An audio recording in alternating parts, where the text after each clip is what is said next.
Hey, what's up, everybody? It's the 23rd of May, 2025, and tonight I'm going to be playing a little bit of Skyrim and some Helldivers 2. Somebody invited me to do that for Friday. It's not going to be the Saturday and Sunday affair. I still have those open. But who knows? I might still bring some other people on. I'm sorry about last night, having to cut the stream early.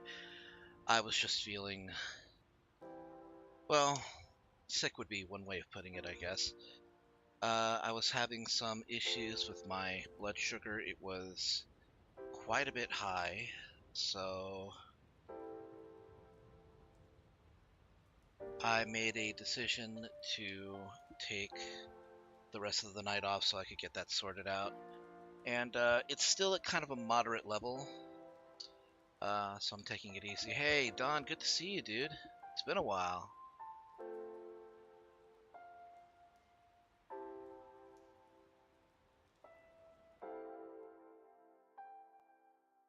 If I have a chance, I'd like to send something to you, Don, but I can wait until it's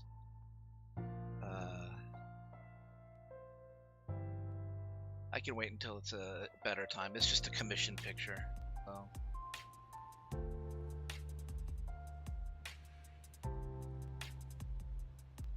so I want to try to do the same thing that I did yesterday. Just drop a little bit of gaming news. Just something to talk about, because yesterday I went on just like the wildest tangent on mods, the modding community, and corporations that accept it, and those that are heavy-handed about not wanting their games modified. Just not been filling up the stream. Yeah, that's fine. You guys, come and go, and and I always welcome you guys. Whenever you can drop in. 1 second, let me just see if I can.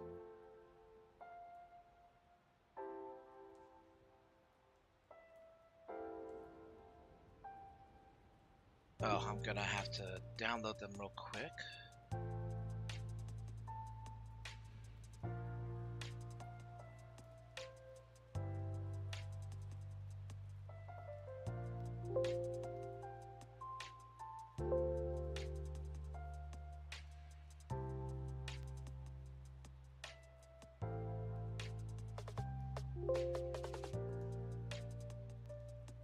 Okay, this is the first one.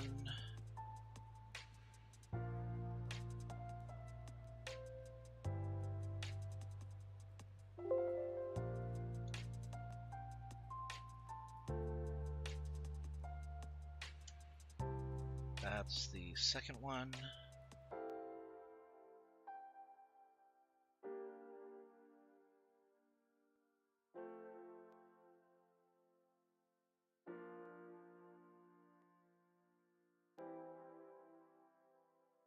Okay, that one.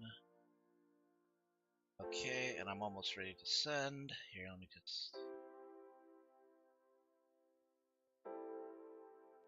Alright, there you go.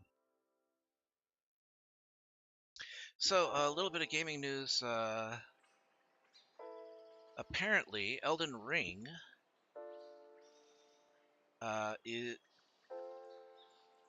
there's been news that Elden Ring is going to be adapted into a live-action film. Adapted by Alex Garland, who did Ex Machina and Warfare with A24.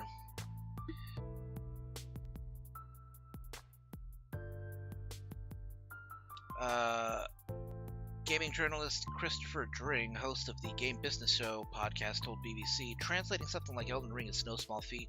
Video games have become the new comic books for Hollywood right now, after the huge success of Minecraft, Mario, and Sonic at the box office, plus Fallout and The Last of Us on the smaller screen. Movie producers have been scrambling to sign all sorts of games, from the biggest proven brands to entirely unproven properties that haven't even come out yet. Elden Ring is one of the most critically acclaimed fantasy games out there, he said, with more than 30 million players, and the involvement of Game of Thrones author George R.R. Martin, who helped create its original story, so it has a lot going for it. He also added, we've seen plenty of game adaptations failed to succeed on the big screen, including last year's Borderlands movie, which had a strong cast and was directed by Eli Roth, but it's very much the trend and it's only growing. Yeah, that's kind of crazy to me that of all the Souls games that could have gotten a show first, or a movie, translated into an acting media, it would have been Elden Ring. Honestly, that is pretty wild.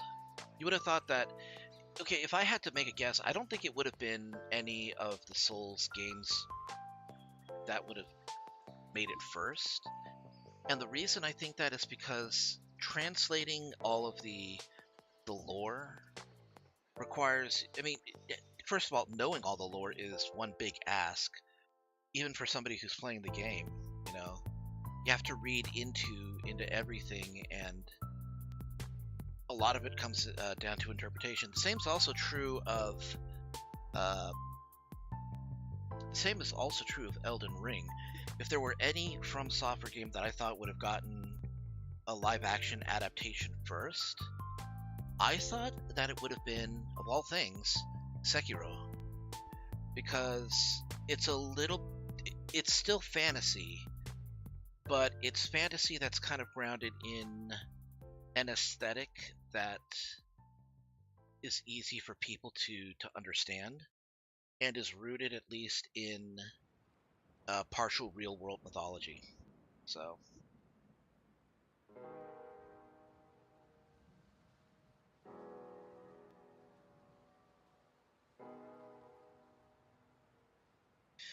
in a statement, the game's publisher Bandai Namco said, "We're truly excited to bring the world of Elden Ring to fans in a new form outside of the game. Stay tuned, the path ahead is only beginning." See, the thing about adaptations, that makes it kind of tricky is that it can't be verbatim a one-for-one translation from game to film. And the reason you can't do that is because it makes it redundant. If all you're doing is just taking the game and putting it onto film, then why bother watching the film? You could just play the game, because at least then you're more involved, right? It's why I appreciate what they did for the Sonic franchise as films, because it was not a one-for-one conversion. They took a lot of creative liberties while also touching on the things that people loved about the lore that people loved about the Sonic series. So it's not like the information just came out of nowhere. It's not like they made like a huge misrepresentation of everything that was in Sonic. They still listened to the core lore elements. They just kind of spun it on its head and made something new out of it. Something to be appreciated. Something that people would say, "Oh yeah, that would work in a multiversal, kind of situation," which I assume is what they're, going for. If anybody's seen the first Super Mario Brothers movie with Bob Hoskins and John Leguizamo and Dennis Hopper, that's kind of an example of how to do it wrong. That one was so far off base that it wasn't even really a Mario movie, except for the names and some of the elements. Like, you look at a lot of the stuff and you're like, this doesn't fit. This doesn't seem like it makes that much sense. Like, what's a Goomba? Apparently a Goomba is not like an armless, side-stepping mushroom. It's like this huge mutated lizard with the mental capacity of a 4-year-old. Koopas aren't, Kappa based. They're just evolved dinosaurs that look like humans. Yoshi is like a small featherless raptor that ends up getting stabbed, and that actually kind of made me feel bad. It's like, it gets stabbed and you don't even know what's going to happen to it, towards the end. Mushrooms don't make you turn big. You just grab a mushroom, and if somebody shoots you, it turns big and it protects you. I think about like one of the only things I found kind of funny and fitting was the Bob-omb scene. You know, everybody just trying to avoid this tiny clockwork toy explosive. Yeah. So that's like, an example of, getting the IP just incorrect. And then when you look at, the directors, you're like, oh, of course, no wonder, they, fucked it up. They didn't actually really want it to succeed. But then you look at something like Prince of Persia, Sands of Time with Jake Gyllenhaal and what's her name. It's like, nah, it's like a way that you can do it right. Like, let's ignore the fact that, everybody says, oh, there's whitewashing, they turned, they turned characters that were people of color and, they cast white actors into them. That's a problem on its own. Okay, that I'm not gonna say that it's not a problem. It was, yes. But looking at the story, the scenes, and what they derived from the original Sands of Time plot, it was not bad. There were a lot of things that they could have done wrong, like actually taking the story and done a one-for-one conversion. That just would not have made sense, because again, why watch the movie if you could just play the game? Because you're at least there, you're getting involved, and it feels like your victory. Not many people have time for that. Not many people have Nintendo GameCubes and whatnot. So I appreciate what they did for Prince of Persia in that respect. It made it a little bit easier to follow. Because games can be kind of complex and long, stuff like that. So, like you can say what you want about that movie, but the knife throwing scene in that film was like one of the best fantasy conflicts I've ever seen, really. By the way, Don, I love those pictures. They're awesome. So here's my thoughts on like what they can do for basically the Elden Ring film if they decide to go through with it. Okay, and here's the thing. Okay, will Elden Ring be awesome or meh? Fans have thoughts. Some suggested it worked better as a TV series. Others felt that they felt conflicted when saying, can't really justify a gaming experience that takes your average player anywhere from 20 to 40 hours to beat and cram it all into a 2-hour movie. Another said, I want to know what part of the timeline we're adapting. I don't know if I want to see this live action. I think it would be kind of cursed at times. I think animation's the best way to adapt video games 9 times out of 10. There's an argument for both.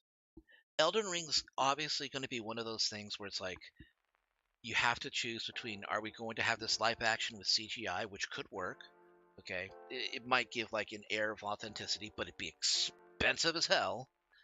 Or do we want to go like fully animated, which comes with its own expenses, but it can be easier because you don't need to try to tailor the line between realistic and fantasy. You can just lean hard into one or the other. So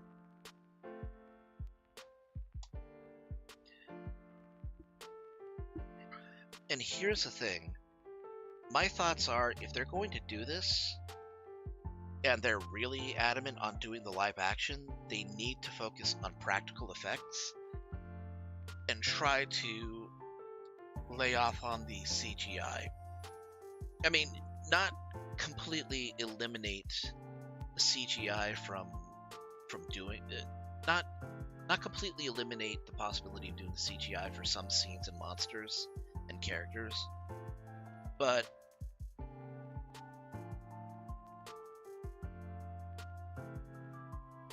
it would be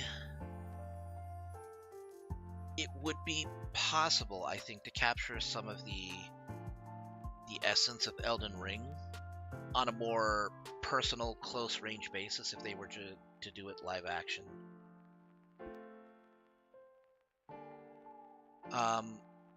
My other thought is that if they're going to do an Elden Ring movie, it cannot be about the Tarnished. Okay?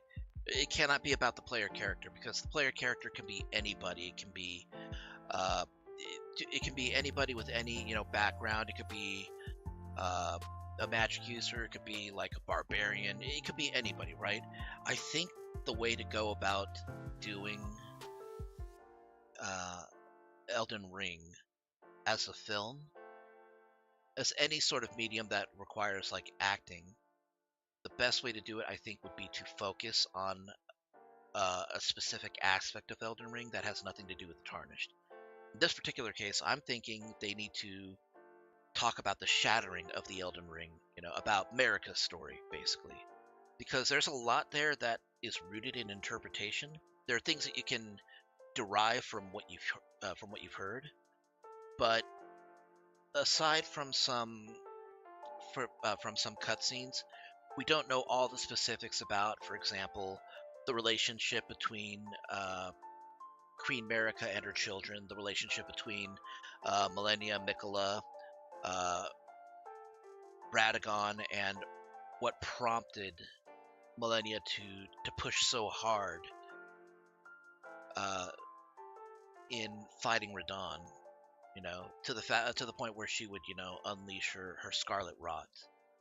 Uh, and I think having George R. R. Martin involved in the project to elaborate on them, on those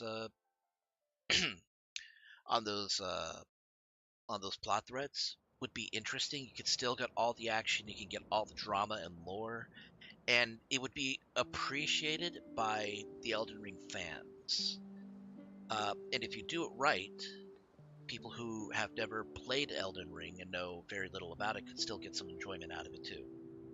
You know, uh, some things will probably have to be like uh, a bit on the nose in terms of having to explain what's going on, and that might turn off some fans who prefer having their lore up for interpretation or kind of obscure.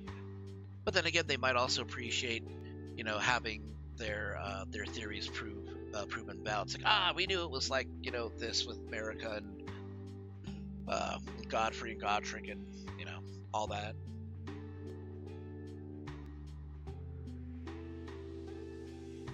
Same could be said about D&D movies. There's all sorts of different ways they could go about doing it, but I think that would be the best approach for doing an Elden Ring film. I can't say honestly whether or not I want it to succeed. I think that the article is right in pointing out that video games are kind of the new DC and Marvel comics. There's a well of stories that you can just touch on that people will, will recognize, and even if they don't know the intimate details, they're going to watch because they want to know more about it. The one thing that I hope they avoid is doing the J.J. Abrams Star Trek approach, where what they want to do is they just want to give you they want to overdose you on member berries, basically. Like, hey, you remember, beam us up, Scotty. You remember Khan. You remember Live Long and Prosper. Hey, Narden.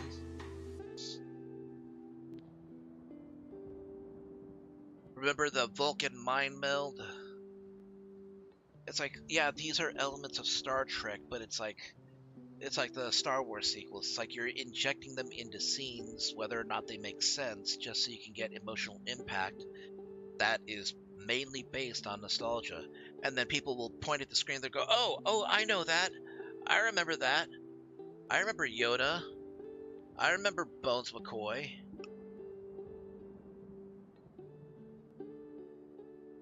I remember looking at the sky and screaming Khan out of context.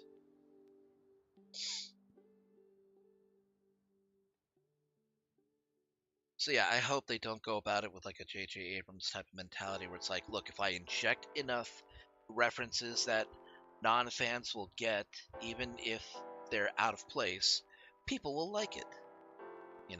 I hope they don't do that with this Elden Ring film. look, there's Blythe. And there's a Malekith, or there's like Garank, a hooded monster that eats death. Except he's eating dead people. Do you remember the spider guy with all the limbs? I remember the spider guy with all the limbs. What's his name? God Dick? I remember God Dick.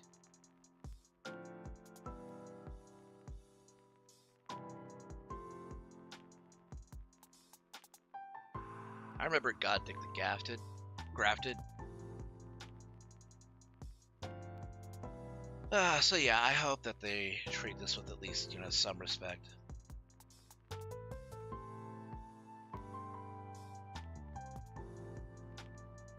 Okay, let's go ahead and let's fire up Skyrim so we can actually get into streaming.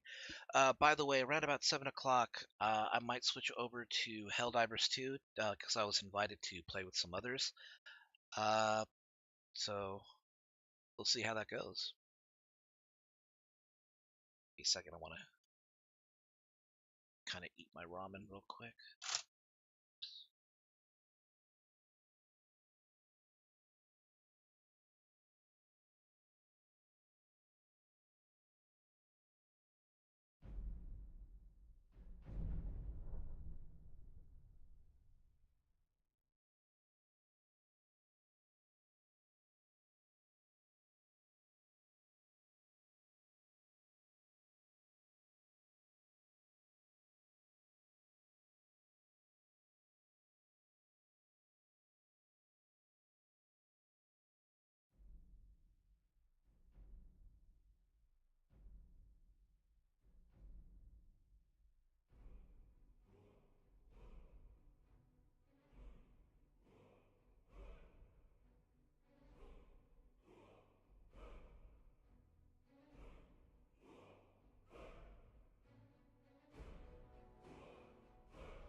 Oh yeah, I heard about The Last of Us, not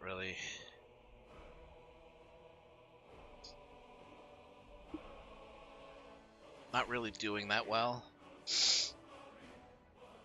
And look, I'm gonna say this right off the bat. I don't blame Bella Ramsey.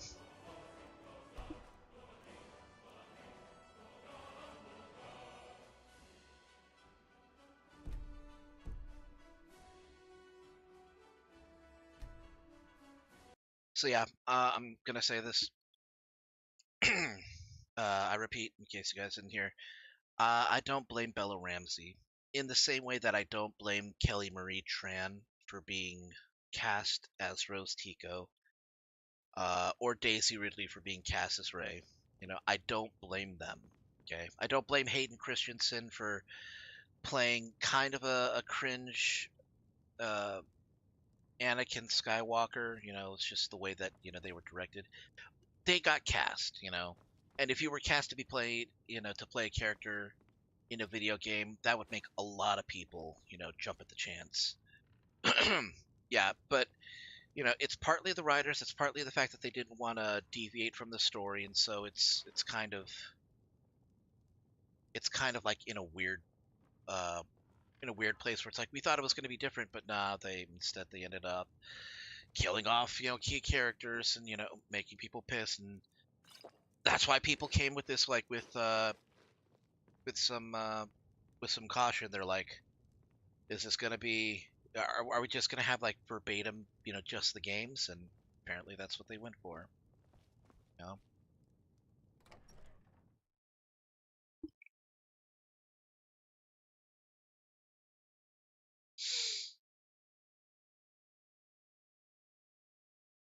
yeah,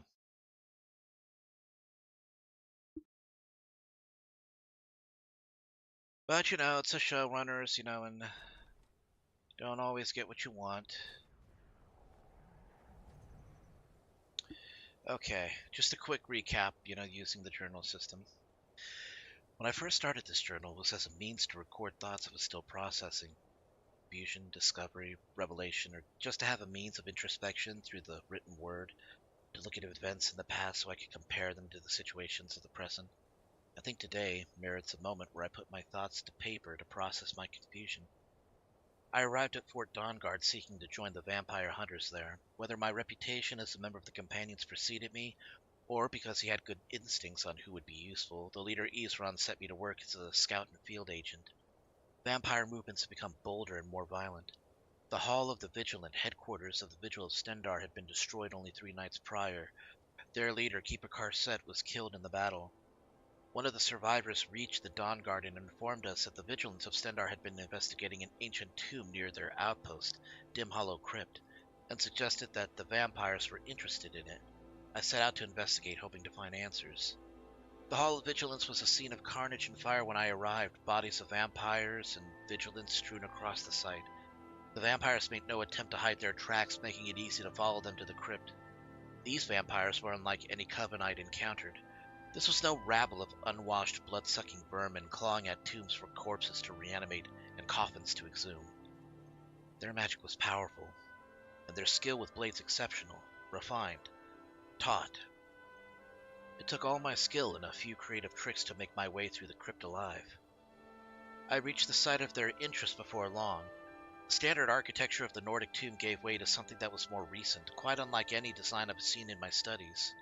In some ways it resembled alien stonework, but chiseled from dark stones and laced with foul magic. In the center was a stone circular island with a central pedestal. I foolishly put my hand atop this device and was promptly rewarded with a spike driven through my palm. Something about it, likely the blood it drew from my wound, caused the platform to activate. In time I was able to figure out the lock, revealing a sarcophagus that unsealed itself. Inside was a woman. She was a Cathay Kaji short, dressed in finely tailored light armor. She appeared, at first glance, to look like a young woman, but for her eyes and fangs giving away her identity as a vampire. Yet she did not attack me, seemingly weakened by long internment. She had expected to be freed by another vampire rather than me, and when I asked why she'd been entombed, she wouldn't give me an answer.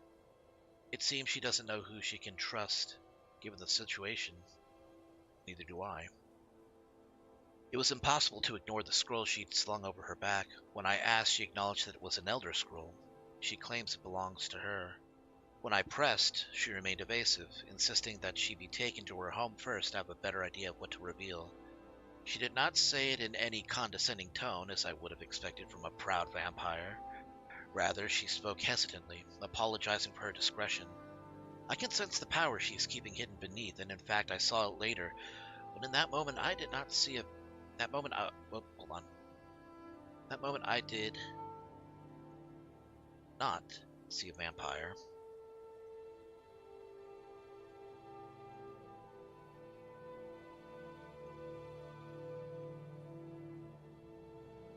Ah, there it is. In that moment I did not see a vampire. I saw only a scared young woman hesitant to trust anyone, ready to apologize for any slight, measuring her words and me while hoping I didn't cut her down just to save time. All she wants is someone to take her home. So I agreed. Pragmatically, I need answers. If I can get her to trust me, she might be willing to reveal more. I'm almost certain to get some modicum of information by escorting her home. I'd heard several vampires in the crypt mention a man named Harkon, whom I assume is someone of great importance, perhaps a leader of a vampire coven. Taking her to this place, a castle on an island near the Skyrim High Rock border, might provide clues to their motives and movements. Logically, it might have made more sense to behead her and take the scroll. Vampires in possession of an Elder Scroll are unquestionably a threat to all of Tamriel, no matter what its contents are. Anyone else in the Dawn Guard would have done it and found information another way. No sense in risking one's life by leaving a vampire alive, giving them any opportunity to attack. She's weakened, likely from the lack of consuming blood. Now that I know where she needs to go, I could simply kill her and scout the castle after delivering the scroll to Isran. If I were a murderer. No matter how many times I tell myself it's the safest option, I can't. She's done me no wrong. She has been no threat. Draugr and skeletons stood in our way as we left, attempting to prevent our exit, and she did not falter, even in her weakened state. She fought with skill matching the other vampires I'd faced. There were moments in those fights so close to the door where she could have buried her dagger in my back and slipped away into the night. She could have raised every corpse in the area to keep me busy while she made her escape. She could have picked my most vulnerable moment to sink her teeth into my neck and turn me into a thrall, or attempted to, as werewolves can't be turned, unless they willingly consume a powerful vampire's blood. But she didn't.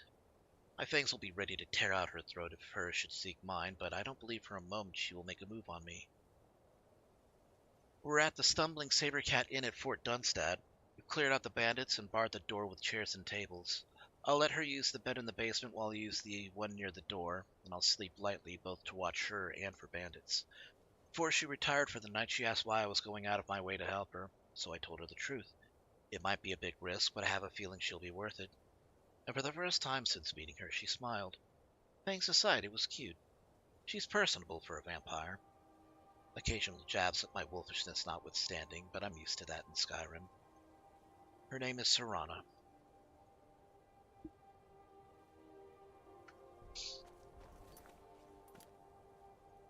Is it still there? Okay.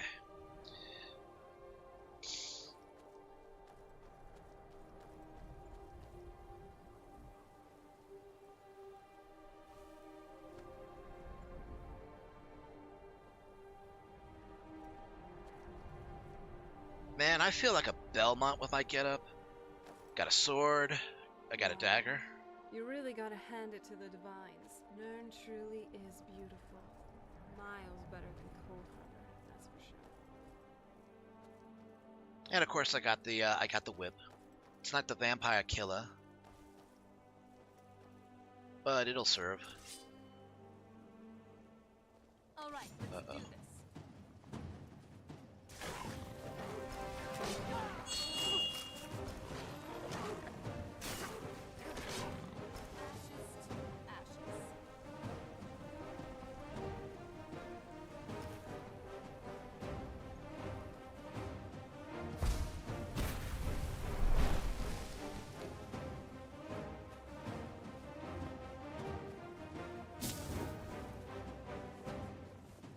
Hey, you leave that.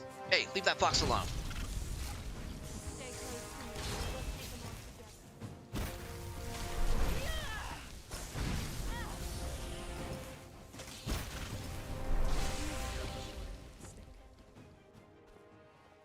all together. Aw, poor fox.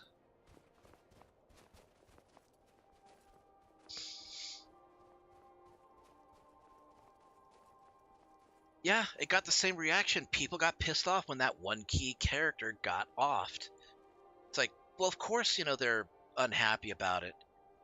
They basically did the same thing to Pedro Pascal as they did in Game of Thrones. Another day in Skyrim. I'm still trying to decide which is more unpredictable, the weather or the inhabitants.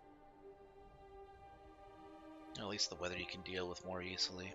So tell me about your home. It's on an island near Solitude. Hopefully we can find a boat to take us there. It's my family's home, not the most welcoming place, but depending on who's around, I'll be safe there. Is there someone there you don't want to see? My father and I don't really get along. Ugh, saying it out loud makes it sound so common. Little girl who doesn't get along with her father. Read that story 100 times.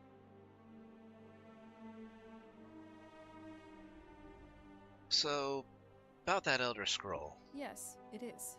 And it's mine. Is it fragile? Do we need to be careful with that? Ha! Nothing can destroy an Elder Scroll. Worry more about protecting your hide, and let me worry about my things. Right, I just don't want a stray fireball hitting you in the back and setting it alight. Do you need something? Keep that weapon sharp, and that wit sharper. It's a dangerous world out there.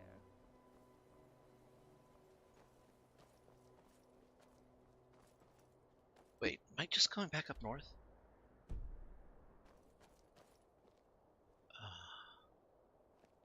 Let's move faster. The sun is... It's not great for my skin, if you know what I mean. And the only skin that she's got revealed is her, Her nose.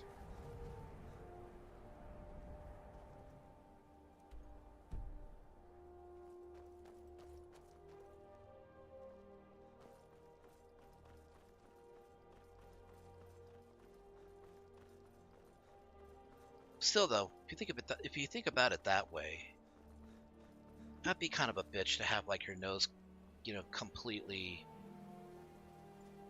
irritated by sunlight. It'd be like the one spot you wouldn't be able to touch.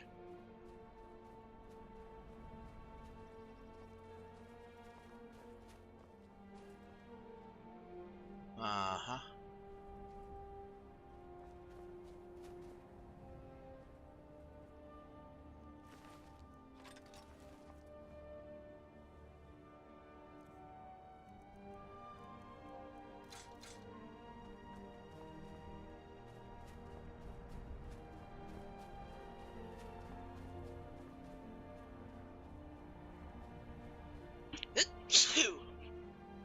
Ugh, jeez. Pardon me.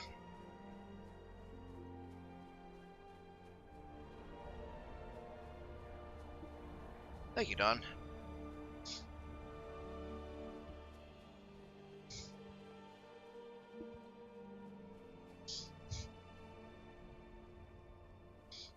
Hey, Addis.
Oh, I attracted a bit more attention.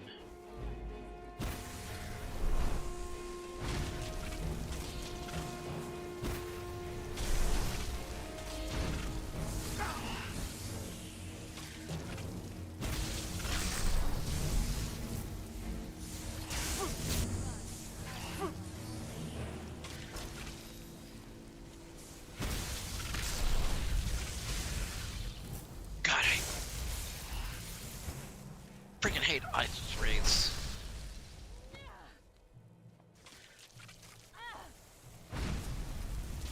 Pretty good out there. Nice work.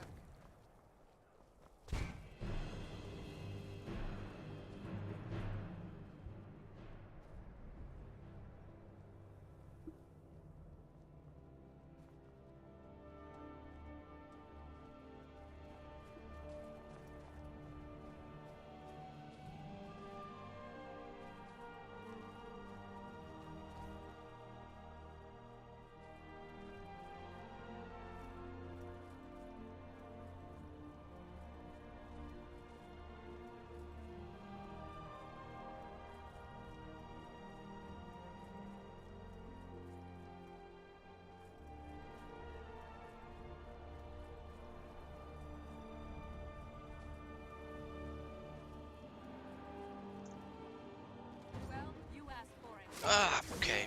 Shit.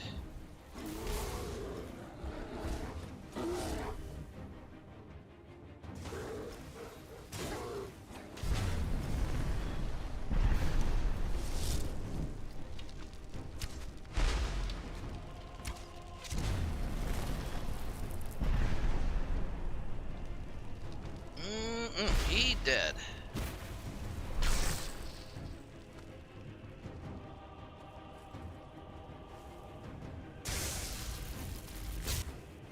now he's dead.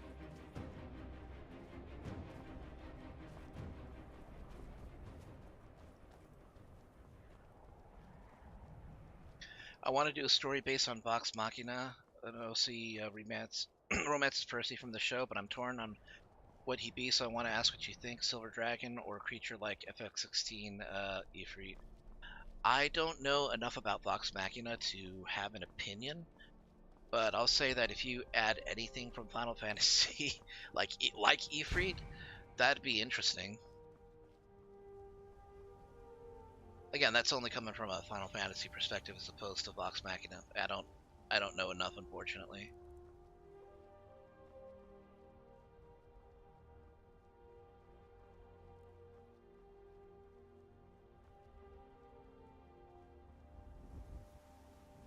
Huh. Looks like Cicero managed to get his wagon up and running again. Good for you, Cicero.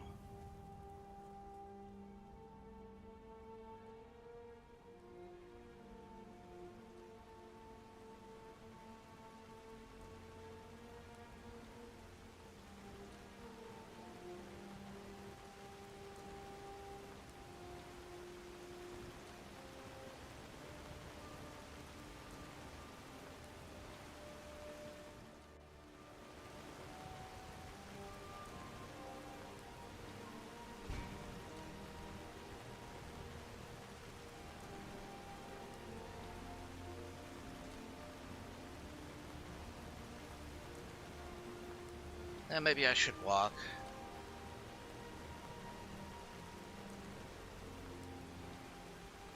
She seems to have a tendency to kind of...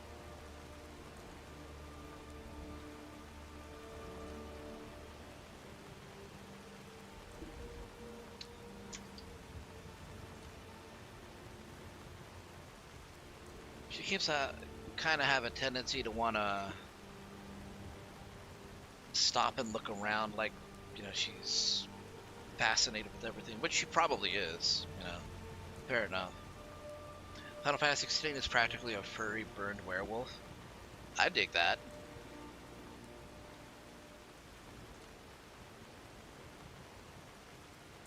Here, I'll go ahead and post this real quick.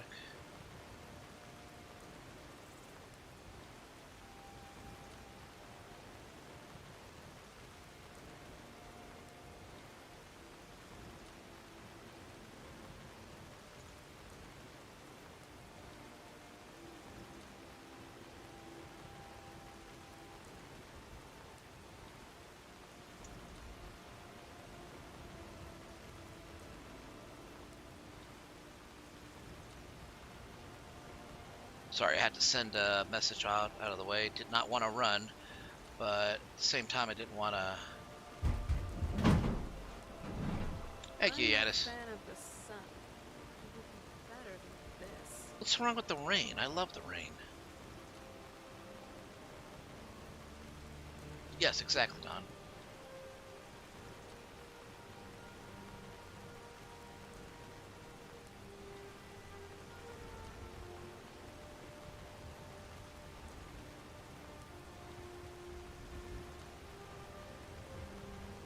Okay. I think my blood sugar's starting to even out.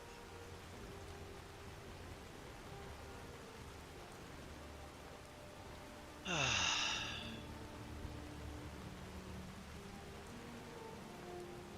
got a question to ask you guys. Am I bad at dealing with people? Like, does it seem like I might, like, snap or get frustrated too easily with certain people?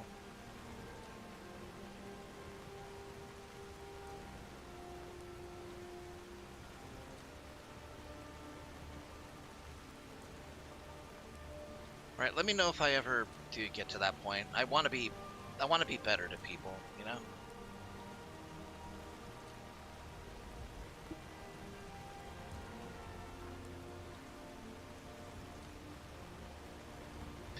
Oh, by the way, today is Silent Psycho's streamiversary. It's his second year of being affiliate on Twitch. And he is currently playing some Helldivers 2, so be sure to drop him a follow. if you like watching a big dude with a beard play video games.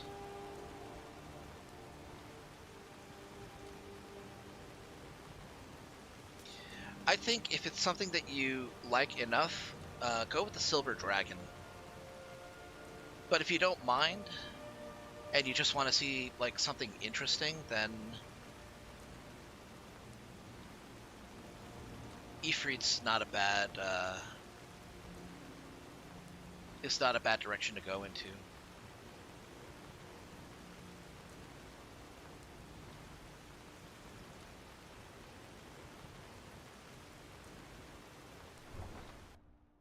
All right, let's get out of this rain.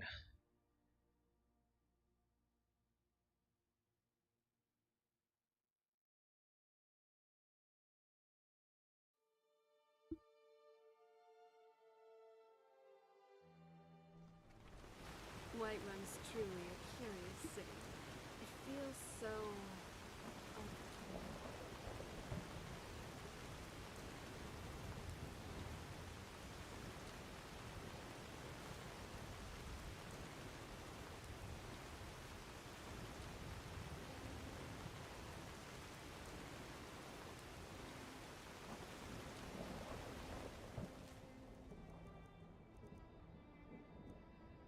Slay the giant at Bleakwind Basin.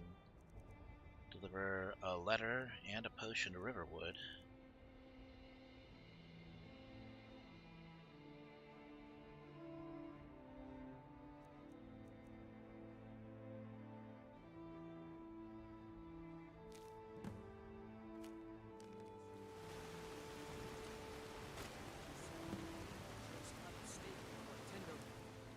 Ribs.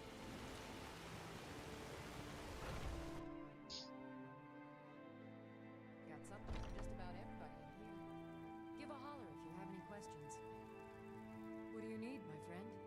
Hear about the delivery job you posted? Of course.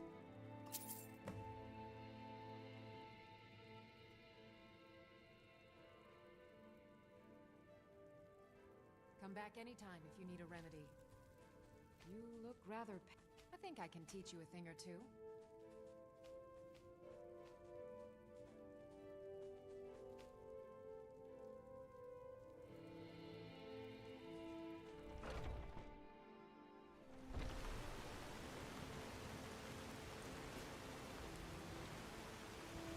Okay, I need to find Amrin. There's a letter that needs to be delivered to Hod, Riverwood.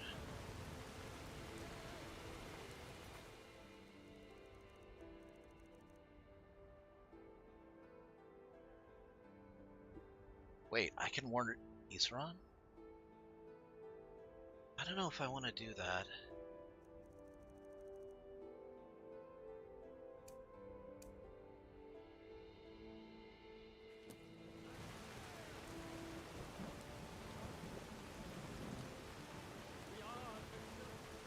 Ah, here he is. Divine smile on you, friend. I'm here for the delivery job. Right then.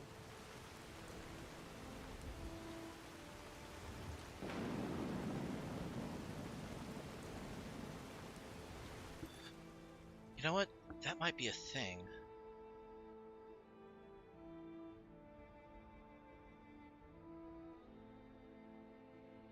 What happens if you warn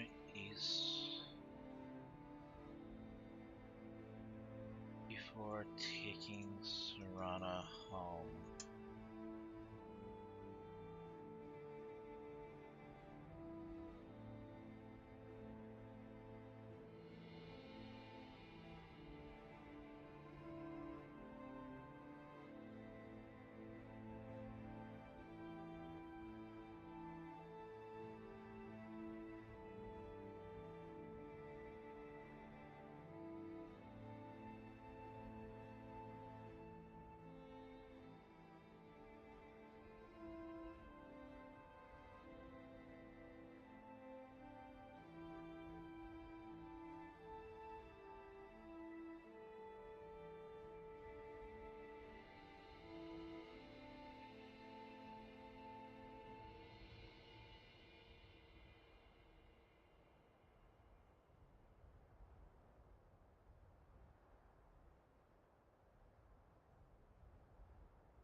something?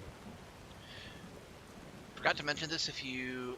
Okay, forgot to mention this, but as you know, Grievous is in Fortnite. He has an alt skin based on his true self before he became a cyborg. They actually made his face under the mask. You know what? I gotta give them props then. You know, if they actually went to the lengths of actually adding his lore appearance before he became a cyborg, that's kind of neat.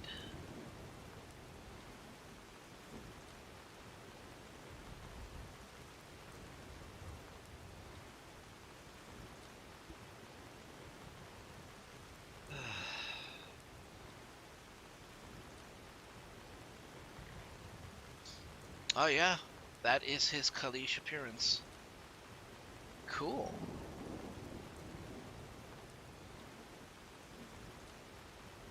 I know that's gonna make a lot of people who are interested in this story happy.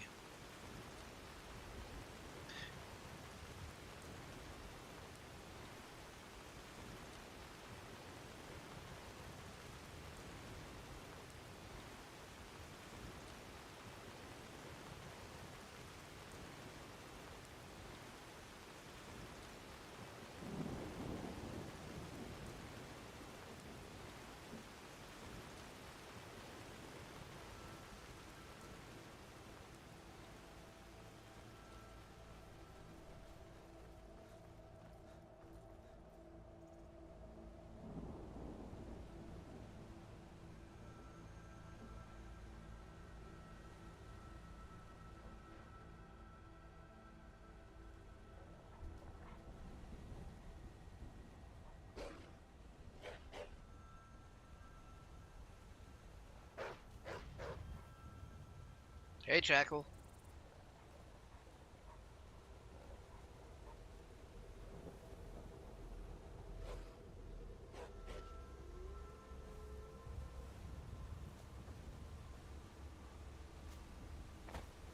But you think I don't see you? Hold on. Did you hear something? Close quarters it is then.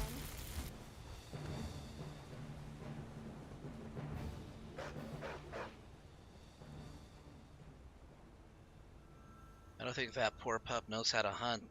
There was a rabbit like right close to him and he didn't even bother chasing it.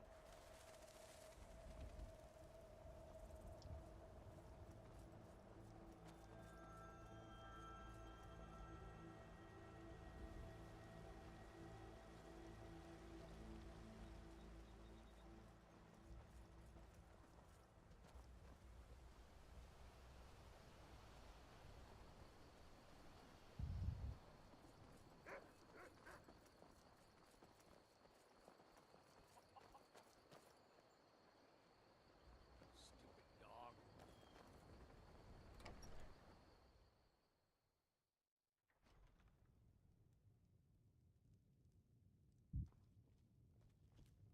Huh? I have a potion for you from Arcadia Whiterun. Thank you. Here, this is for you. Damn thieves. As if things weren't bad enough.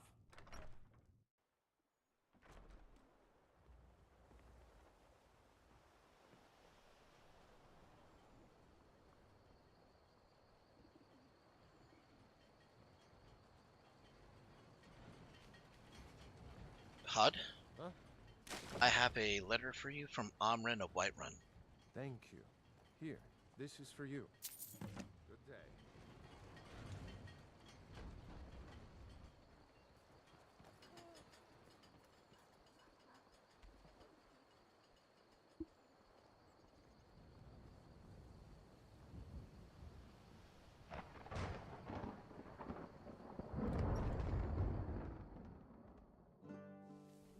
Come on in. Just stoke the fire. Take a seat and get the cold out.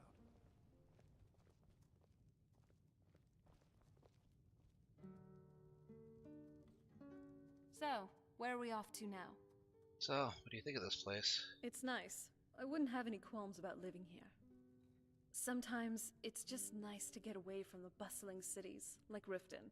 Don't even get me started on that one. Do you need something? Anything on your mind? I thought we could have walked a bit longer, but if you're tired, I won't stop you. Yes? I'm sorry. Let's get to my home, and I'll have a better sense of where we all stand. Every corner of Skyrim seems to hide a surprise, doesn't it? We got Or rooms and bandits. food. But hey, Drink, that's too. half the fun. Of Let's see what's course. next. Of course. Until next time. Man's gotta eat. You're that sure thing. It's yours for a day. Hey, even I can get tired every now and then. Finally, a place to just relax.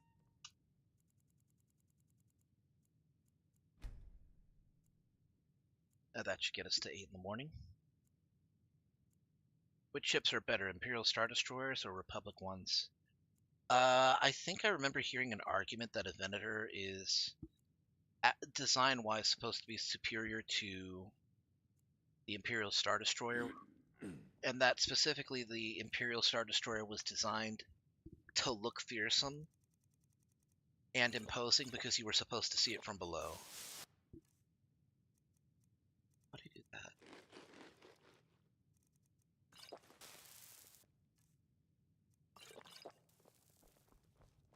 We drink to our youth, today's come and gone, for the age of aggression.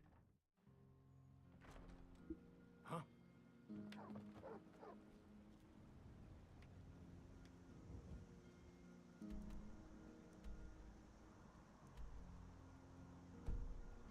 Could take the long way around. Oh gosh, I'm just being hit by all sides by messages.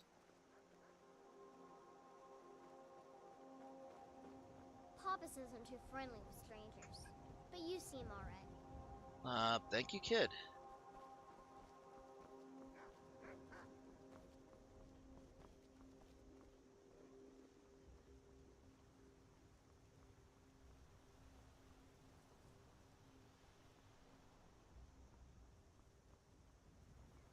Only downside to the design of Venators, I feel, is the two-prong control rooms. They're too exposed.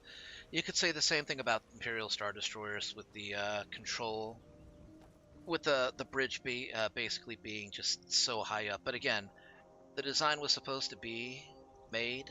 The design was made so that you were supposed to be looking at facing the Star Destroyer from the bottom, which is where a lot of its firepower was. And if you did end up becoming level with a Star Destroyer anyways, it always had its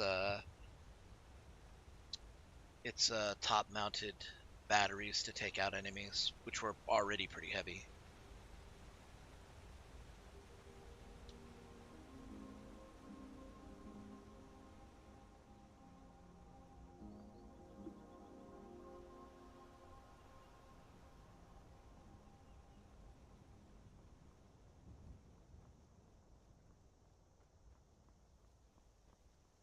Oh boy.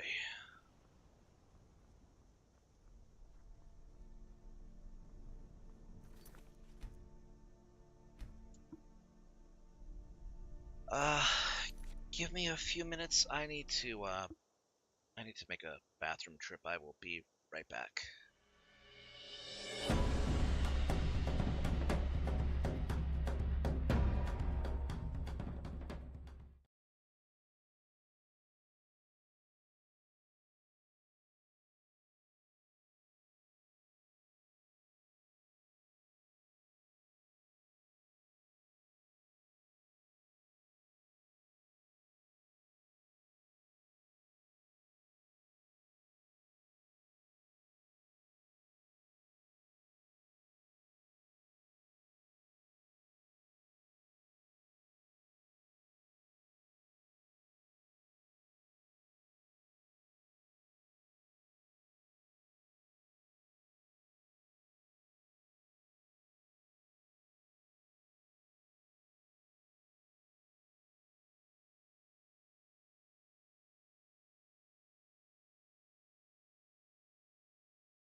Alright, I'm back. Sorry.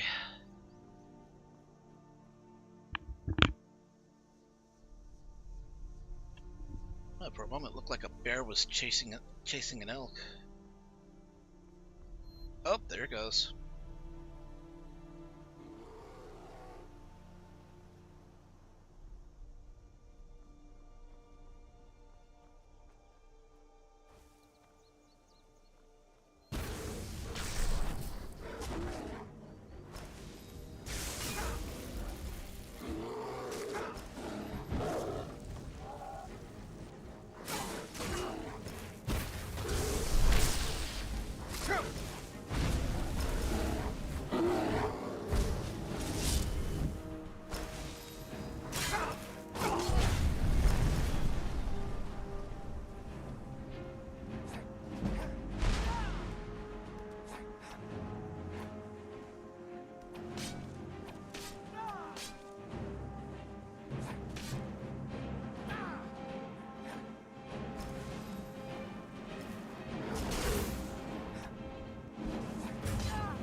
Alright, I need to take a dip. My character is currently quite bloody.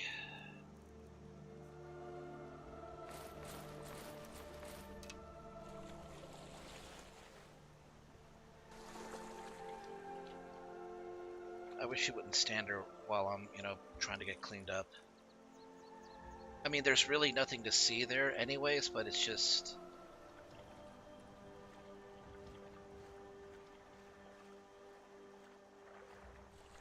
Oh, shit. Go away. Not Serana, though. I mean, she can stay if she wants. But, I'm gonna need you to get the hell out of here, wherever you are. I see you.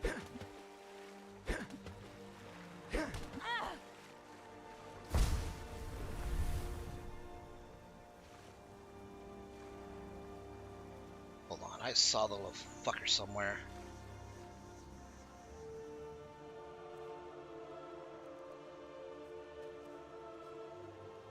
Ah!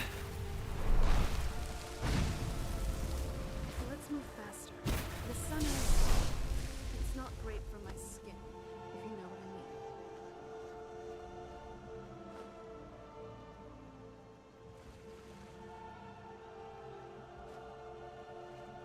Alright, caught lunch.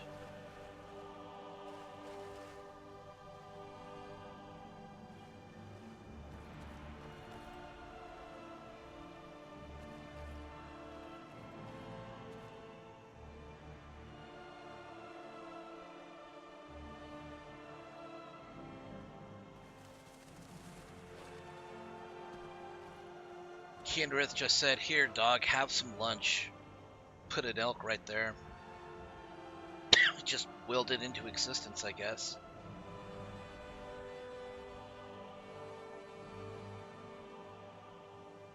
All right.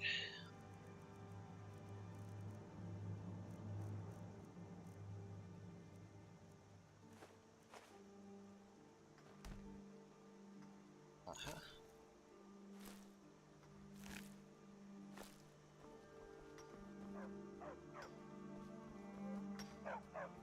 Stupid dog. Hey, dog.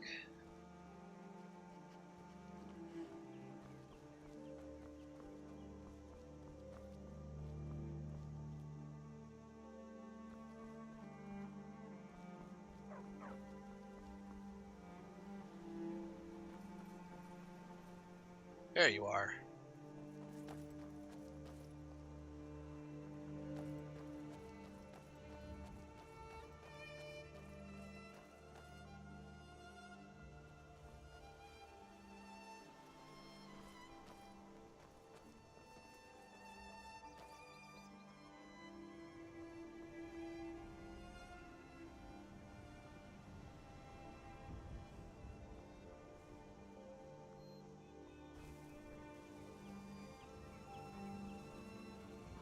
I've got you in my sights. Ashes to ashes.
Ooh, Thalmor.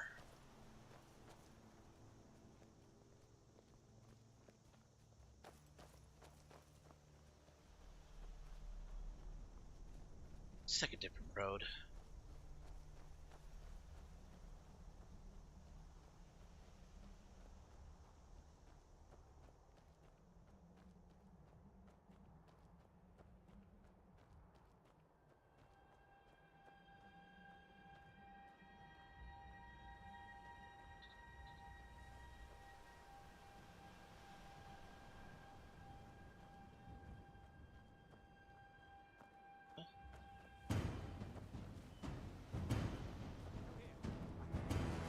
Whoa!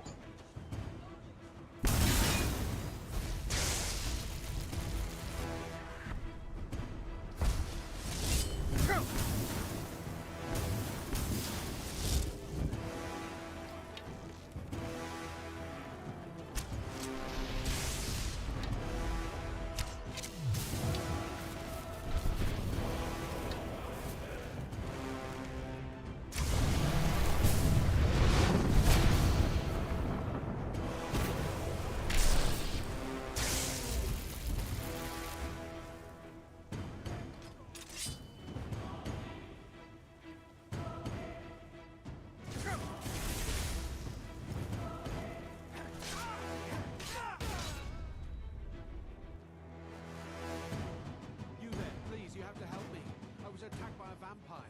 Do you have a potion or something that can cure this before I turn? Actually, I do have a potion for you. Oh, thank the gods. Here, take this with my thanks.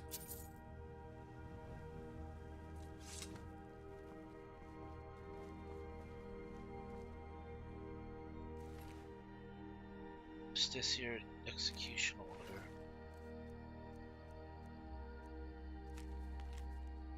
Be on the lookout for the Lycaos called Corvus. He's an enemy to the Thalmor and has actively disrupted our activities and caused great harm.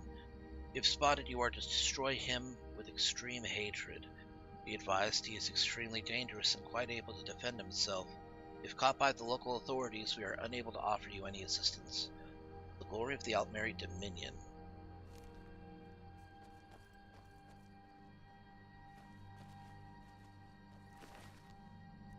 What a waste.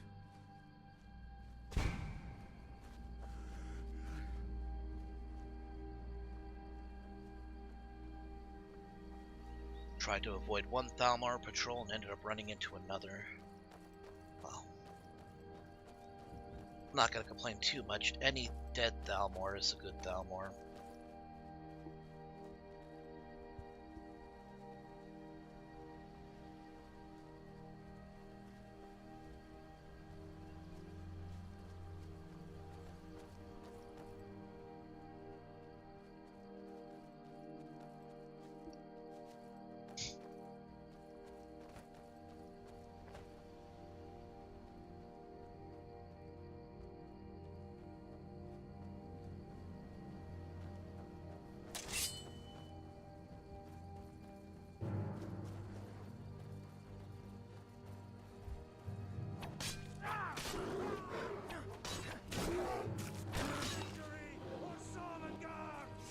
Where are you?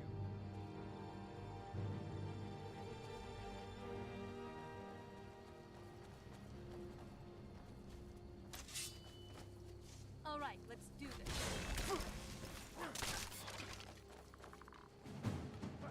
Took that fucker's head right off. Yeah, that's good team play.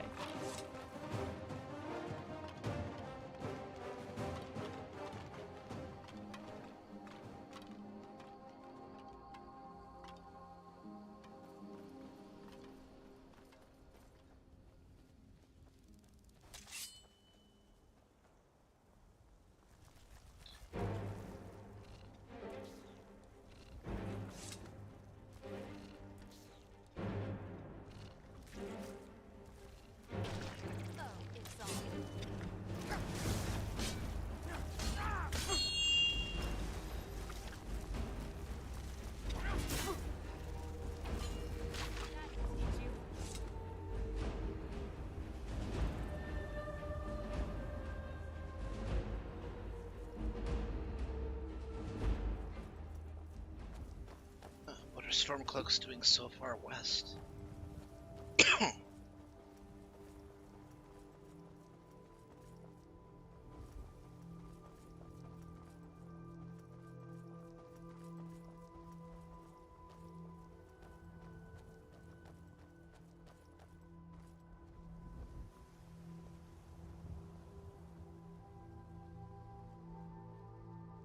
Hey, Solid.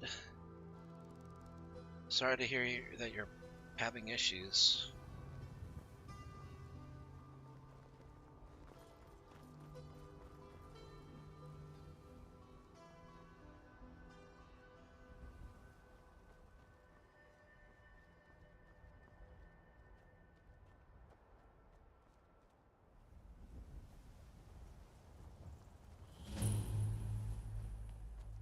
Altar of Magnus.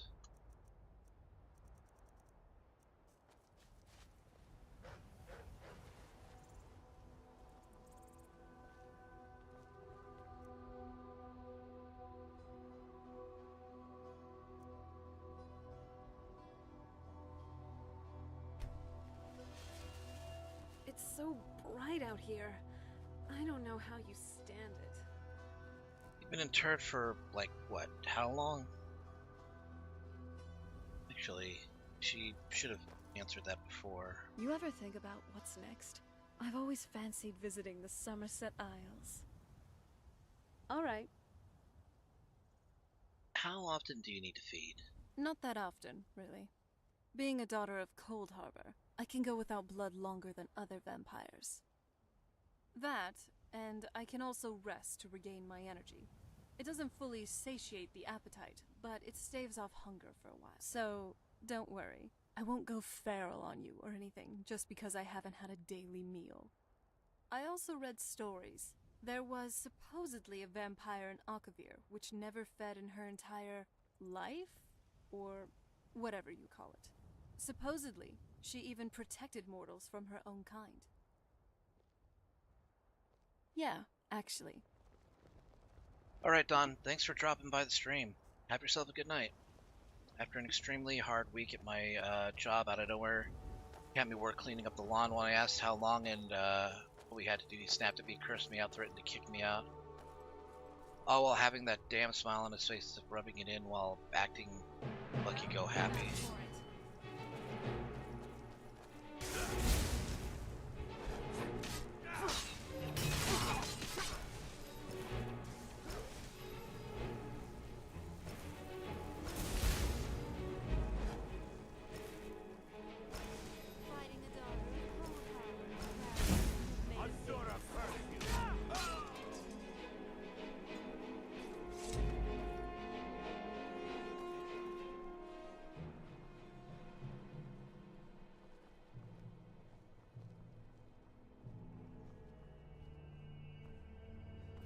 Jeez, what is wrong with him?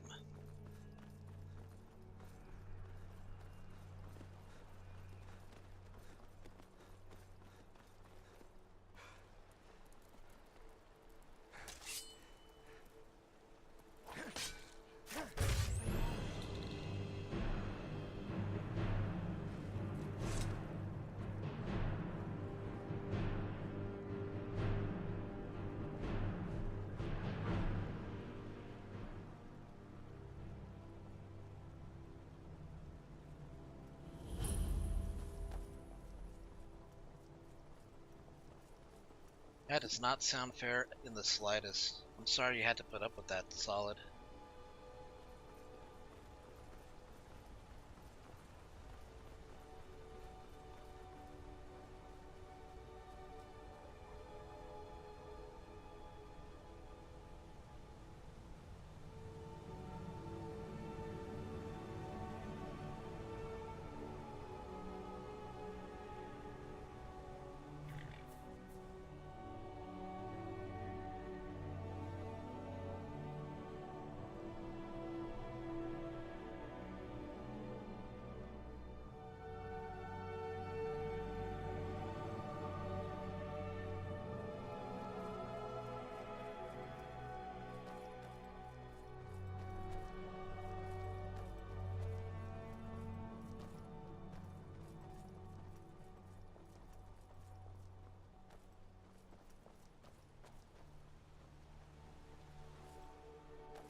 I hear Nernroot.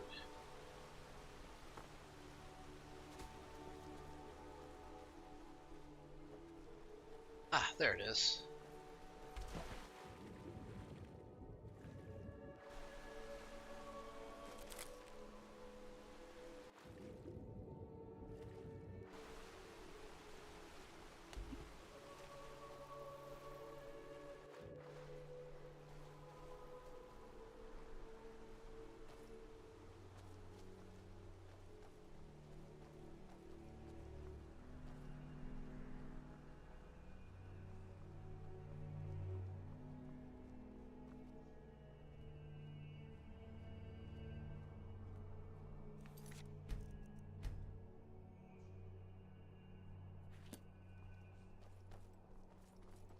Wherever the Daedra hide, the Vigil of Stendar will cast them into the light.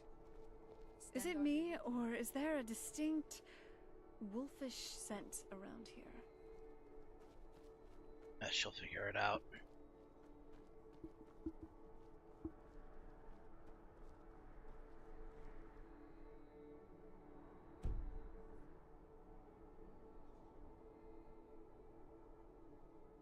I don't want to stop in Markarth.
up there.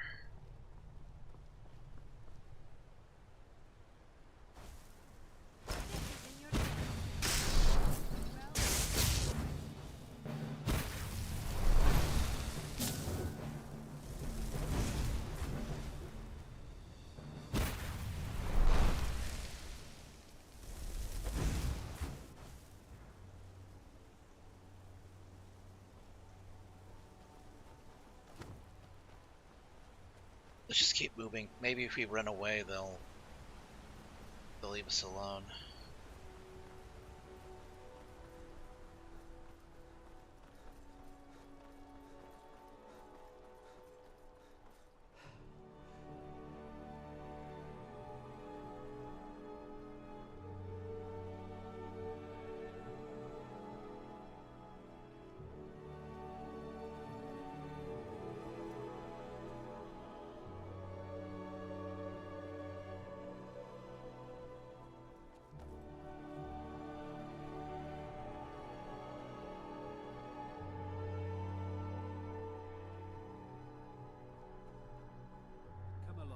Stops. We need to find our way to Solitude.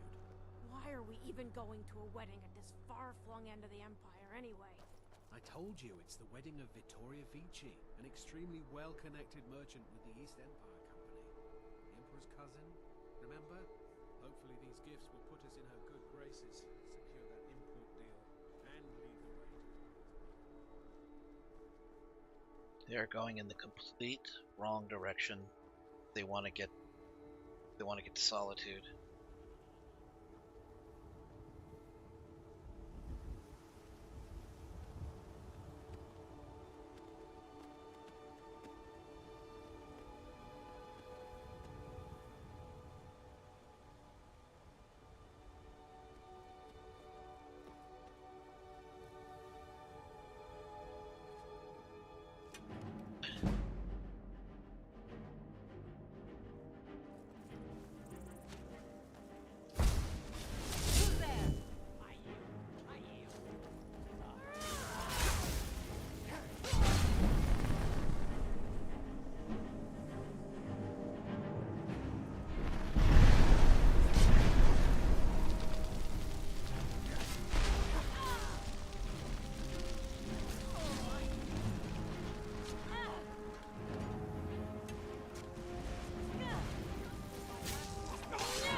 I gotta put her in some better armor.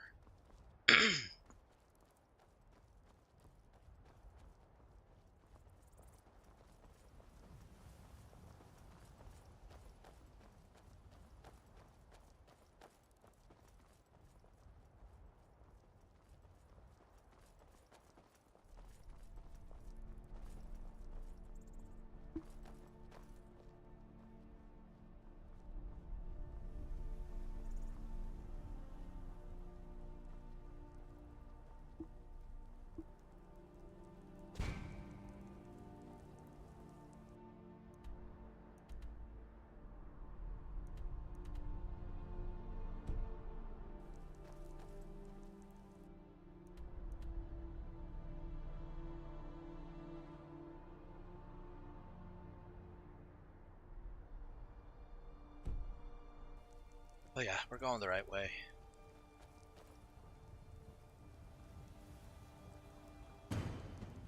Weapons up.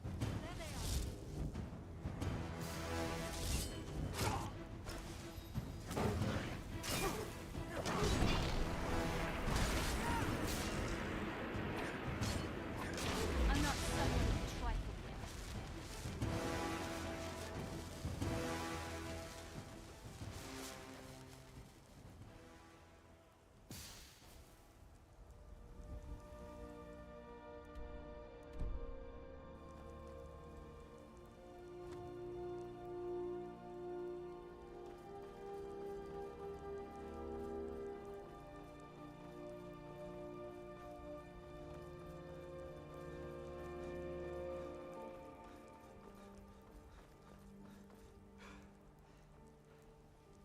He does not sound like a very good person. I mean, it's possible that he could be, you know, and that this is like an off day, but it's just very hard to hear this and think that he has any basic human decency. I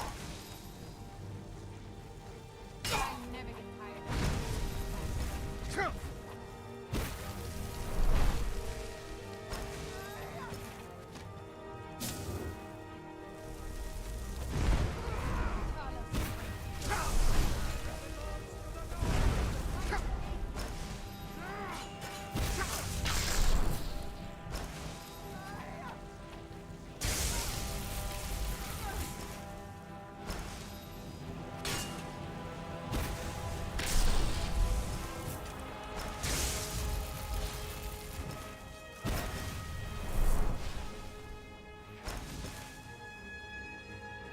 Looky here. Looks like we got ourselves a hero.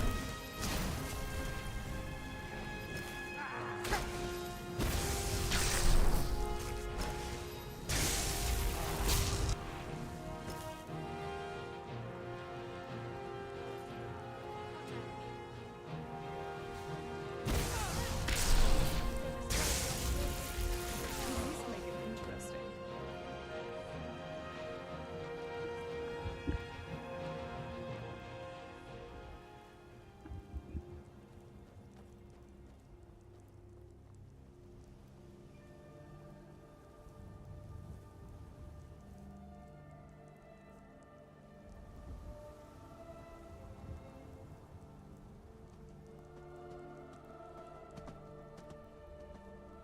Waiting for? Go get him, pup. You gotta go work on your cardio if you're already this tired.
Stay on your guard. We don't need to worry about this place. I cleared it out a few days ago.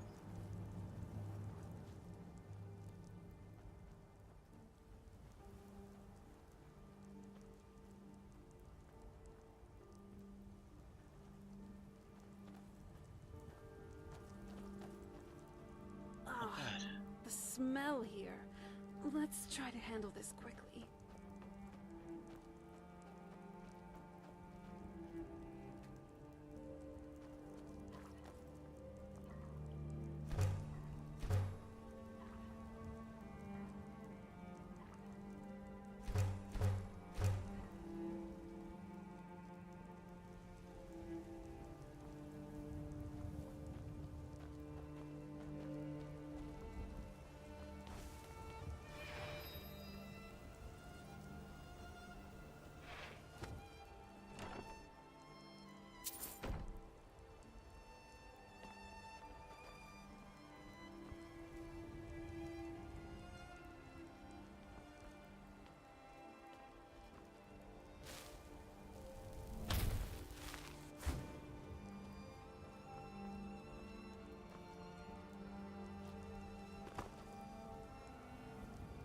Looks like they destroyed the staircase.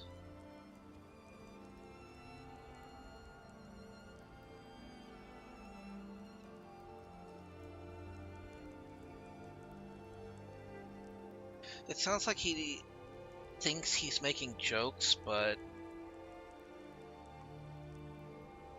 yeah, he doesn't know how to properly make a joke.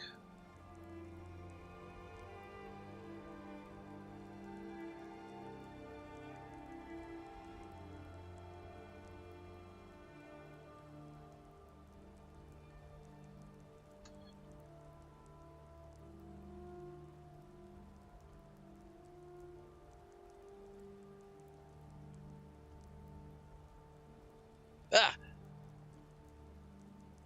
Not realize I had the caps lock on.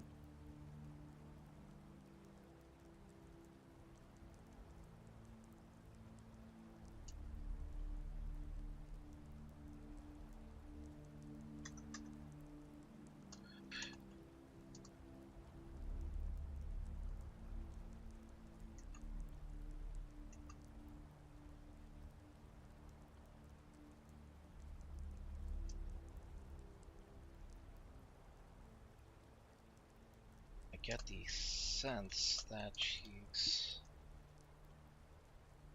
sheltered.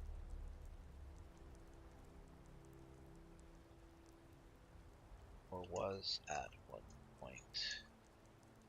She seems to regard the around her wonder.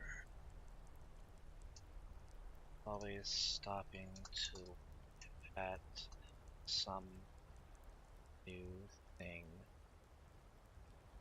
Always falling behind.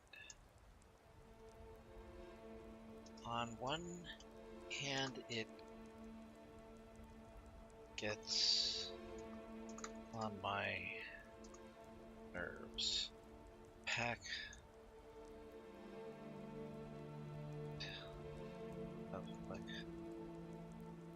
it's kicking in. Pack mentality like I was kicking in. It causes me anxiety when people I travel with are behind me because it means I can't keep my eye on it. On the other hand, I completely understand. It might not be the same, but my tribal life was sleep, shelter. She's heard as well.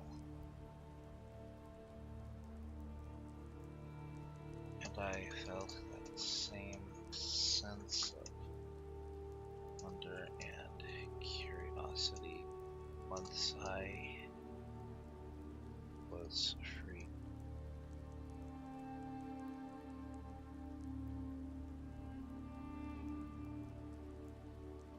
Yeah, solid. It sounds that sounds exactly what that sounds exactly what he's doing, like he's gaslighting you almost.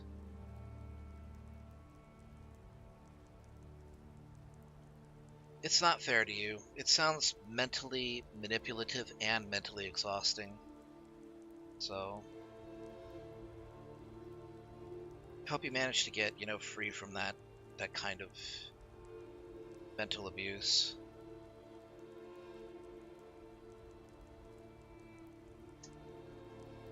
Still, a young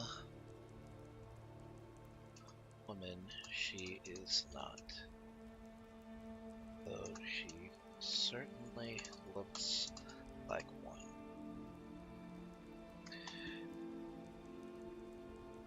When I asked how long she had been interred, she wasn't sure, asking who the current High King of Skyrim was. I mentioned that Jarl Elisif was the rightful heir, and that she was backed by the Empire.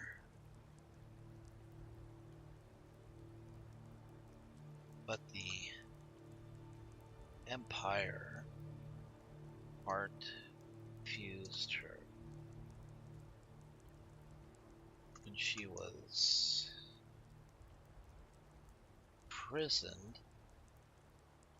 Seems that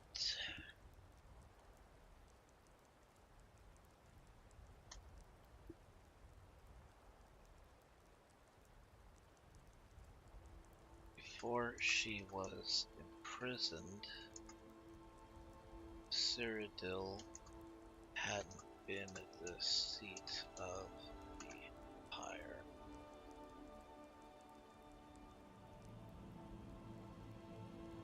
I might not know my history as well as I should, but that would put her the order of a couple hundred years old, 1,000 at the most. May have to read up on that.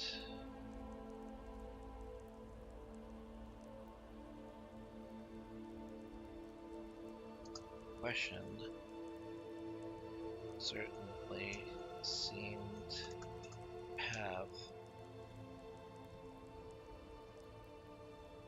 and the subsequent relation seems to have upset her a little, so I've said nothing more about it. Don't think she knows yet about my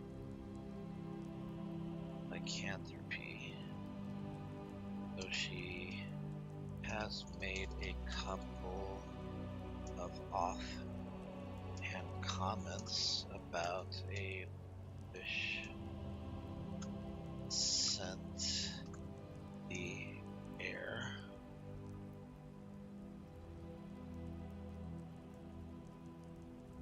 Know that vampires do have a keener nose, but she's also a cheat, so that might factor in. She probably hasn't put the pieces together yet. Part of me wonders if I shouldn't have taken her to East first, but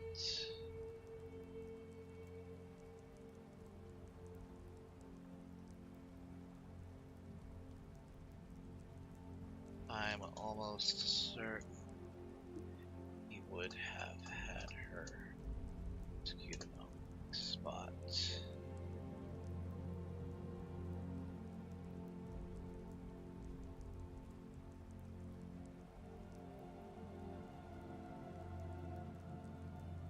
I think she's central to its empire. What? Considering she was trapped. It was just the Elder Scroll, that would be one thing, but it wouldn't explain why she was trapped.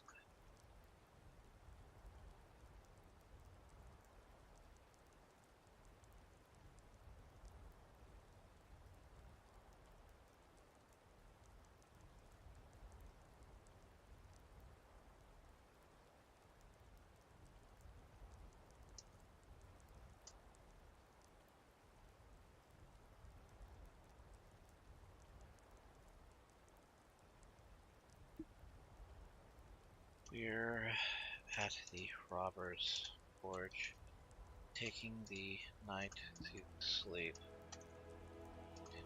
Should reach Solitude by the afternoon. And there, should be able to hire a boat to get us close to the castle she mentioned.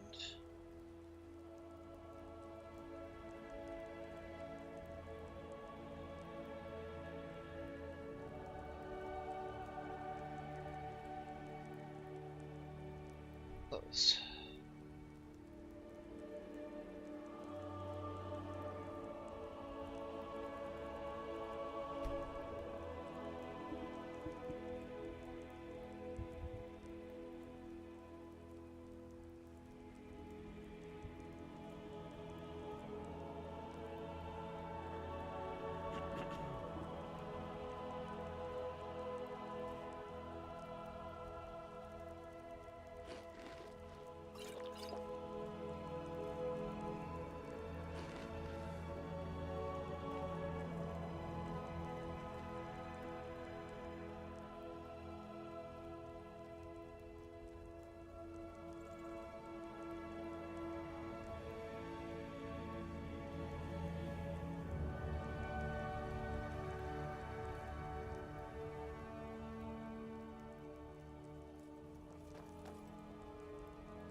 It's just a courier.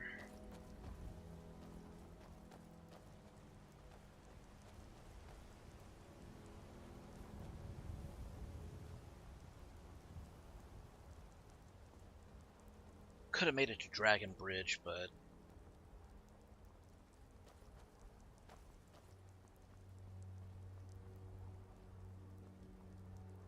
I'm fine.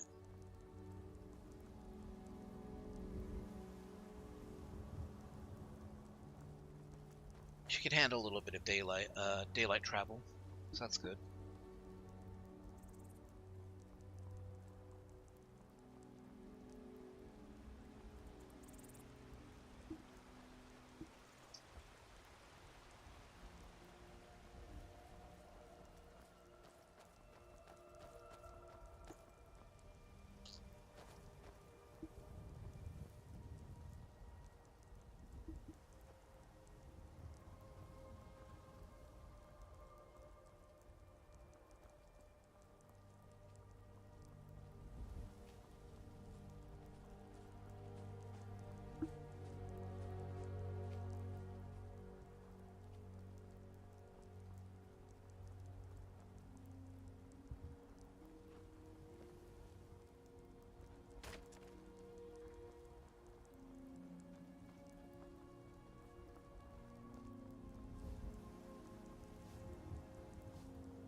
Ooh, that's looking nice.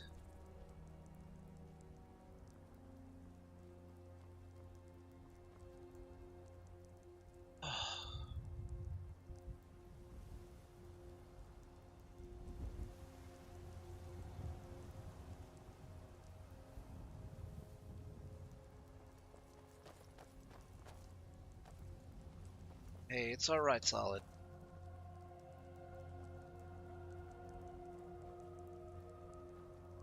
Hopefully I can get your mind off of it for, off of him for a little while.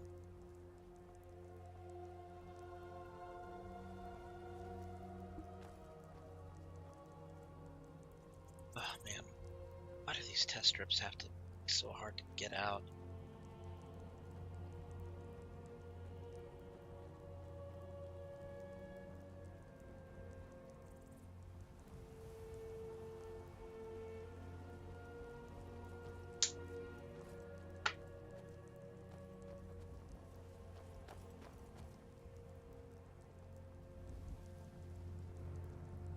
Oh, you have a game suggestion? Let's hear it. What would you suggest?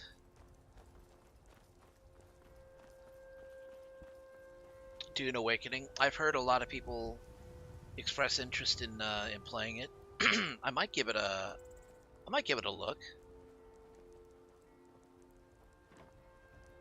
It seems like the kind of game where you don't need to know much about the lore in order to enjoy it, so.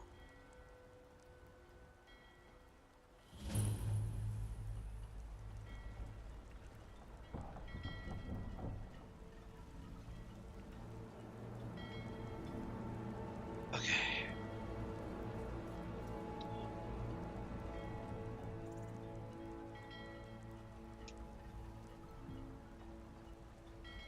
Alright, go ahead and put the test strip in here. I'd read stories about the Solitude Windmill, but I didn't expect it to be that big. It's not that huge. I mean, it's okay huge. Okay, let's see if I can do this without it being too painful. I still need to use this finger to play games.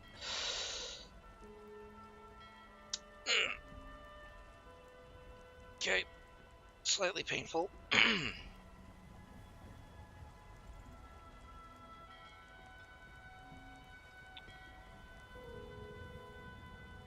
Slightly painful, and it didn't bleed. Damn it.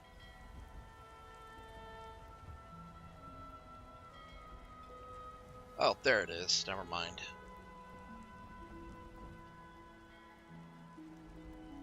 What do we got?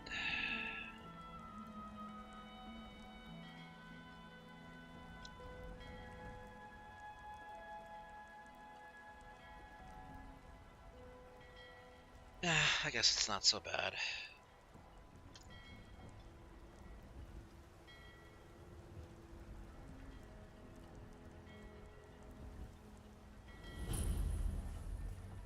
Looking to hire a boat? As a matter of fact, I am. Where are you headed? Both of us need to get to an island near the border to High Rock. There should be a castle there. The one with the ruined castle? Yes. Don't you know that place is cursed? Even seasoned sailors steer far around that place. Well, that may be, but we need to go there anyway. I'll take you as far as I can, but I'm not hanging around, and it's gonna cost you extra. Alright, 500 for the both of us then. Climb on in and let's get this over with.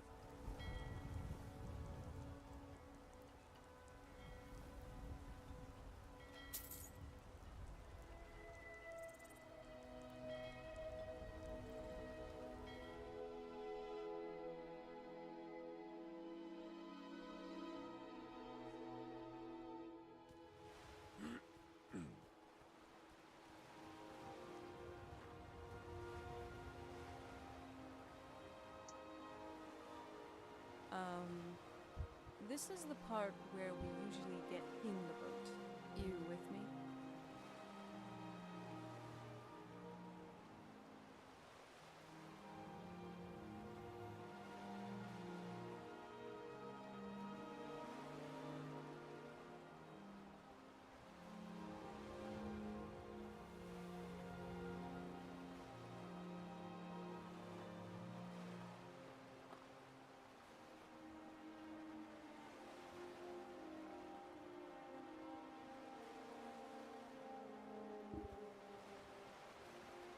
Yes?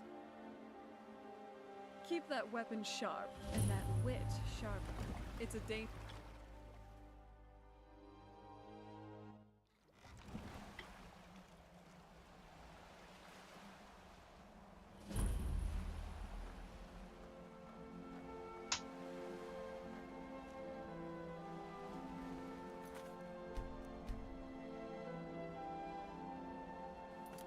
I'm no fan of the sun, but it would be better than this.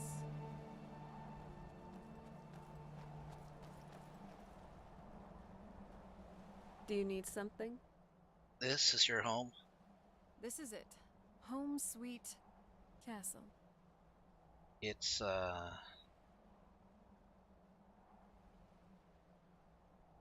impressive? Although I'm not sure why you didn't tell me it was so huge. I didn't want you to think I was one of those, you know, the women who just sit in their castle all day. I don't know. Coming from a place like this, well, it's not really me.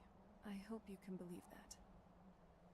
If you run into any trolls, just remember they're more scared of you than you are of them. Well, probably. Not really sure where all this dialogue's coming from.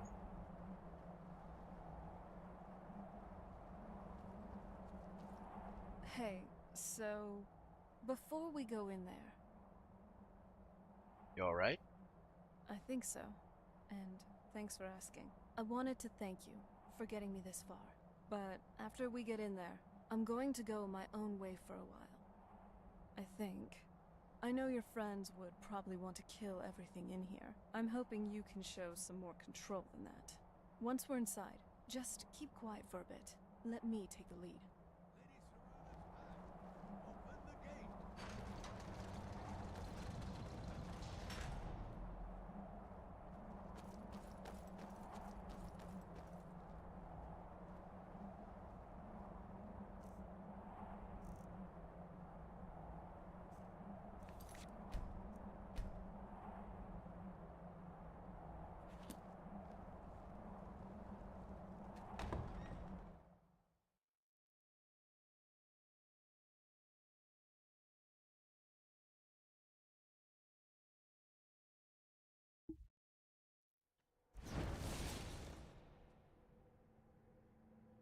As you enter the castle, Serana casts some spell on you. You feel unable to use any weapons or spells.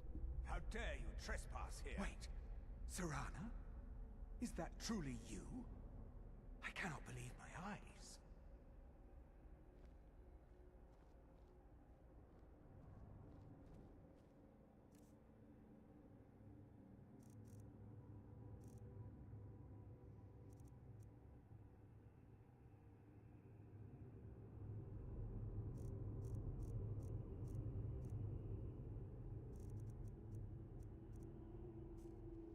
My lord, everyone! Serana has returned! I guess I'm expected. I can't believe it.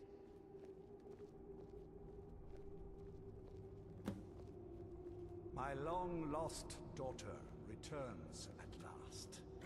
I trust you have my Elder Scroll. After all these years, that's the first thing you ask me? Yes, I have the scroll. Of course, She has the delighted scroll. to see you, my daughter. Must I really say the words aloud? Ah, if only your traitor mother were here. I would let her watch this reunion before putting her head on a spike. Now tell me, who is this stranger you have brought into our hall? This is my savior, the one who freed me. For my daughter's safe return, you have my gratitude. Tell me, what is your name? Orbis. And to whom do I have the honor of speaking to? I am Harkon, Lord of this court. By now, my daughter will have told you what we are. Not exactly your typical coven of vampires. Guessing. Not just vampires. We are among the oldest and most powerful vampires in Skyrim. For centuries we lived here far from the cares of the world. All that ended when my wife betrayed me and stole away that which I valued most. I see. Well, I suppose I'm happy to have provided a service. So, what happens now? You have done me a great service, and now you must be rewarded. There is but one gift I can give that is equal in value to the Elder Scroll and my daughter. I offer you my blood. Take it and you will walk as a lion among sheep. Men will tremble at your approach, and you will never fear death again. Not like I fear death right now.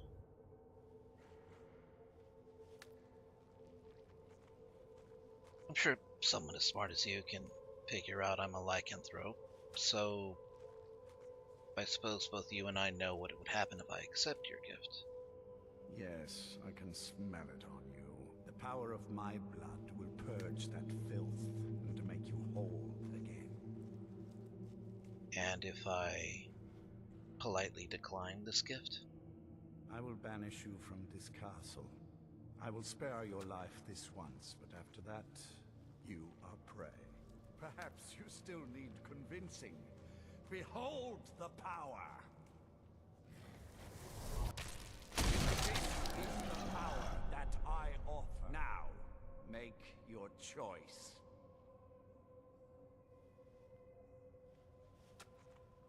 With regret, I must decline. But thank you. So be it. You are prey, like all mortals. I banish you. Yay, I get to live.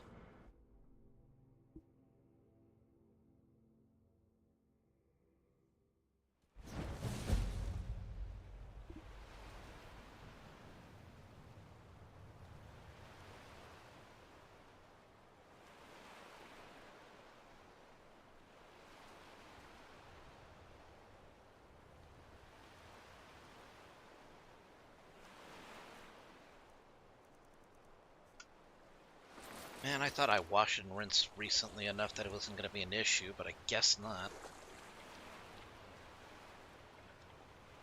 Shouldn't have stayed in that bandit camp after all.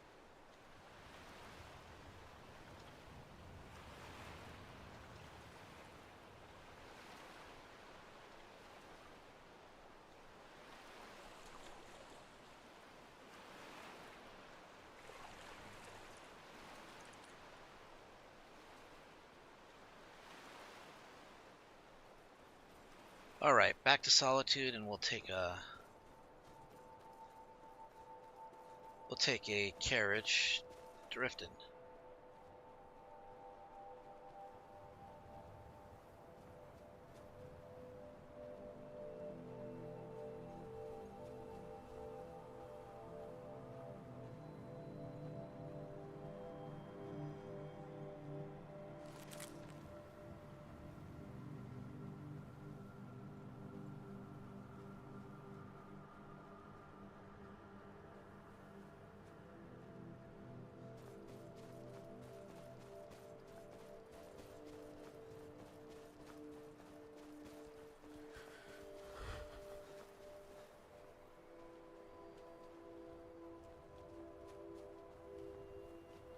Question is, can I make it to Solitude before I freeze to death out here?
think my way up is over here.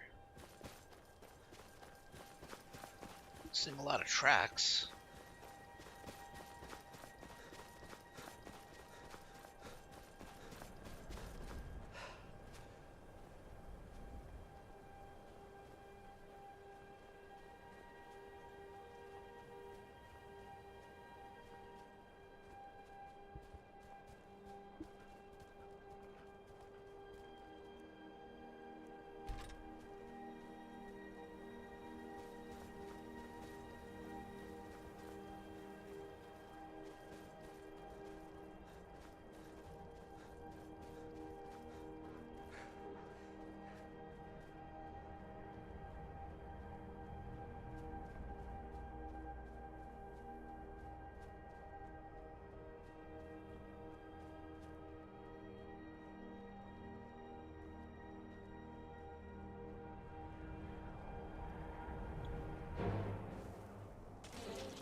Hail, friend. It's good to see another merry soul enjoying this fine day. Ah, but you look tired. Come, share a bottle of honey brew mead with me. I'd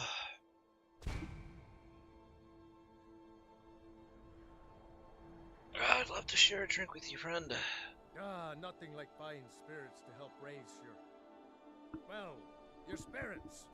Cheers, my friend. May your adventures find you fame and fortune.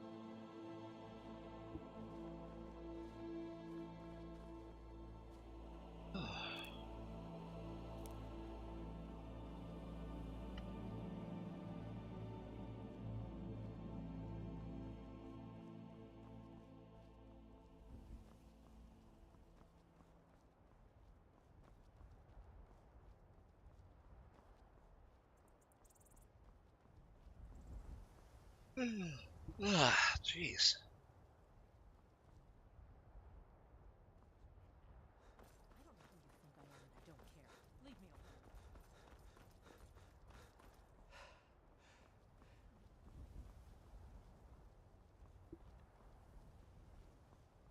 See, I don't know though if Dune would work as an MMO. One thing that MMOs tend to thrive on is variety. It's kind of hard to capture an audience when you don't have much in terms of variety.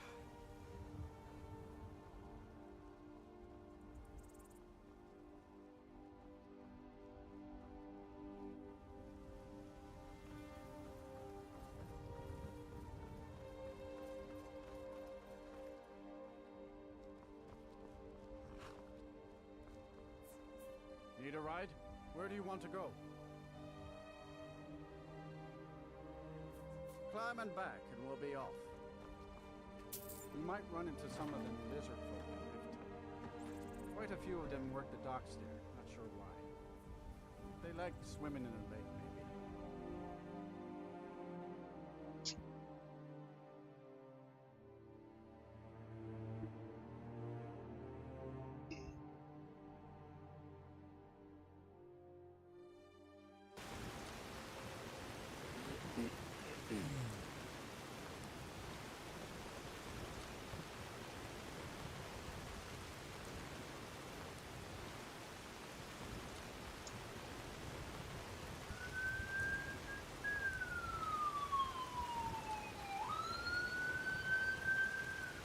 Ah, okay. Alright, well, at least I might have some answers to why I had high blood sugar. It might be because of the fact that I was using Pepto-Bismol. Or a knockoff brand, which is basically the same ingredients, you know, same effect. Apparently using bismuth subsilicylate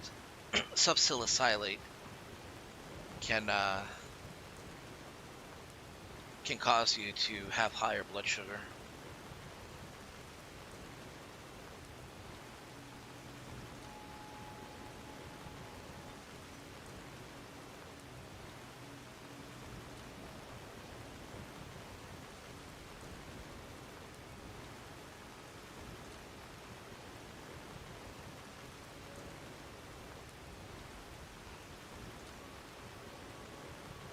So I think if I lay off of the Pepto,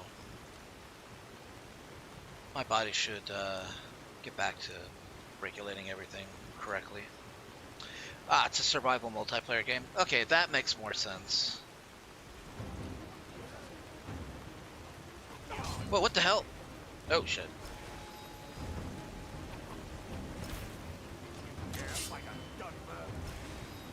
I mean, I'd rather not fight anybody.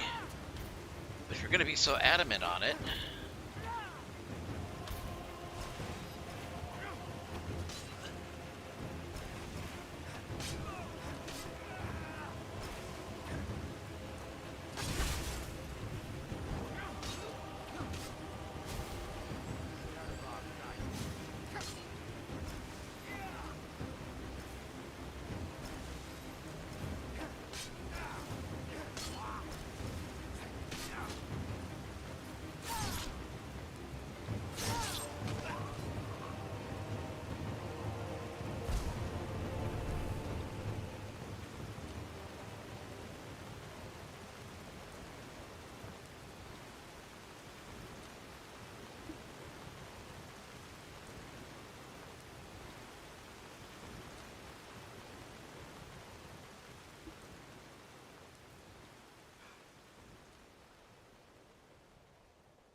Huh?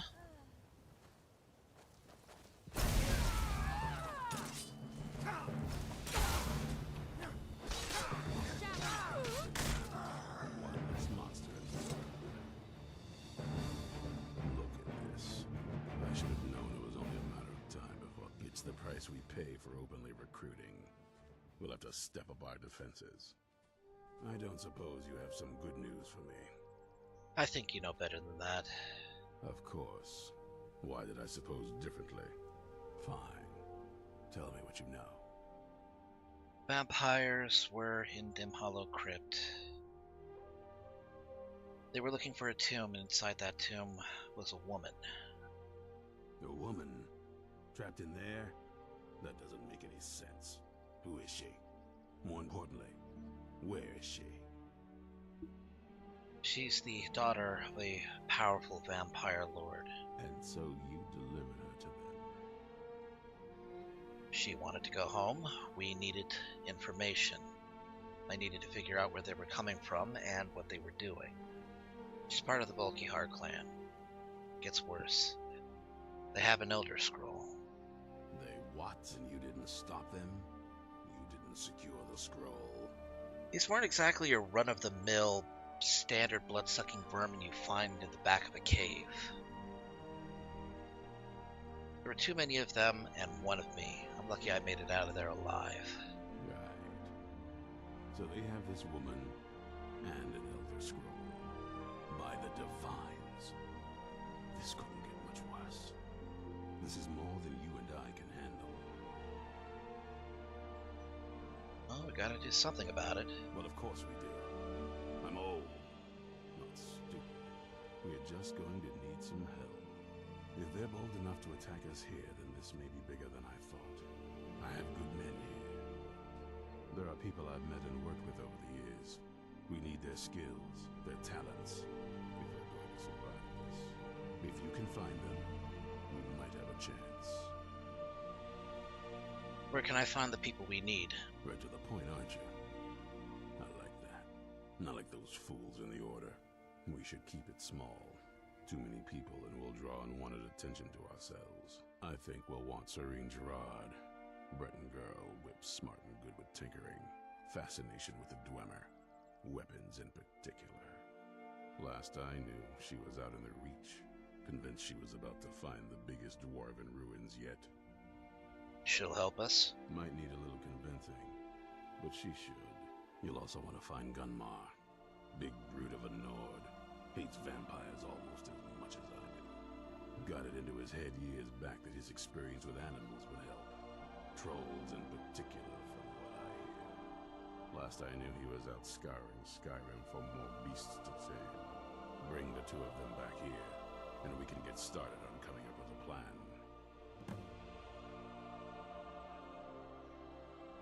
I need to ask. What do you have against the Vigilance? I mean, I know what my issue is, but what about you? Isn't it obvious? They're soft, the lot of them, totally unprepared for any real threat. And yet I was the one ridiculed for trying to be ready for anything. Too extreme, they called me. Yeah, that doesn't seem to have worked out in their favor now, has it? Seems like he was willing to put in some hard work while all they were willing to do was just harass people they thought cavorted with Daedra. Vampires need to be dealt with, hunted, rooted out, destroyed. Once there was a group dedicated to a similar cause. They called themselves the Dawn Guard. That was a long time ago, but the idea was and is a good one. That's why I'm bringing it back. This latest attack proves it's the right time. There's only one thing worth remembering. When it comes to vampires, if you're sloppy or careless, you're dead. And good people will die because of you. I've lasted this long because I don't take chances. I cover my tracks and I keep my eyes open. If you're smart, you'll do the same. Watch your back.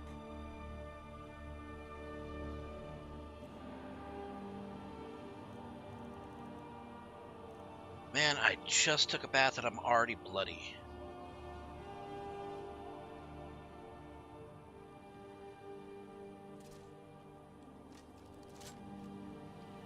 Guess it's not that great that, you know, some of this blood is actually mine.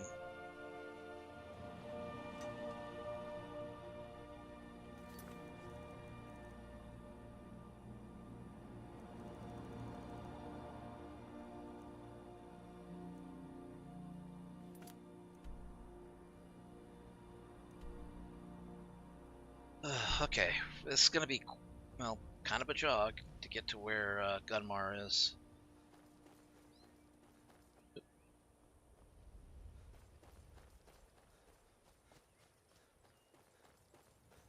I don't remember if I added the mod that makes it so that I have to do a bunch of quests before I can make progress in Dawnguard.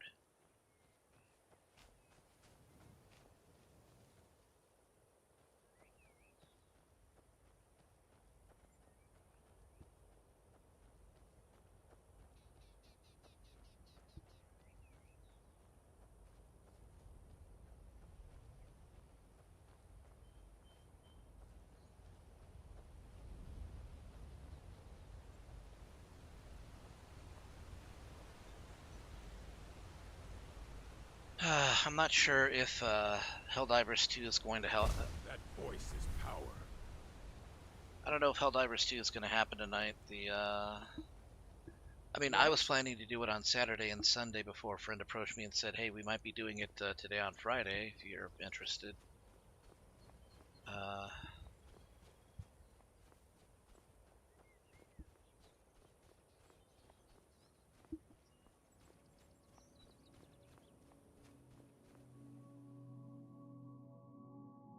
It might actually happen around about 10 p.m.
Got a spaced out wood elf over here.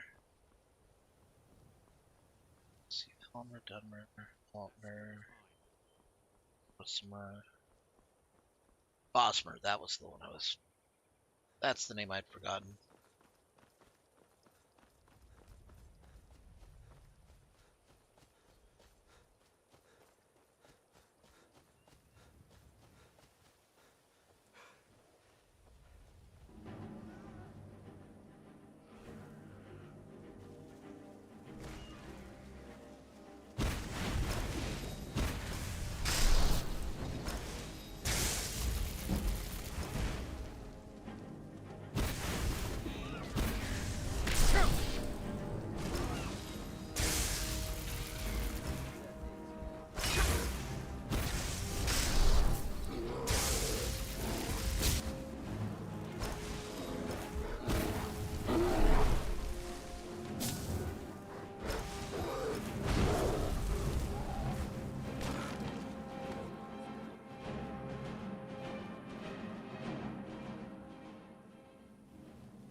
I hate having to do that, but I wasn't going to get out of combat unless that fox was taken care of.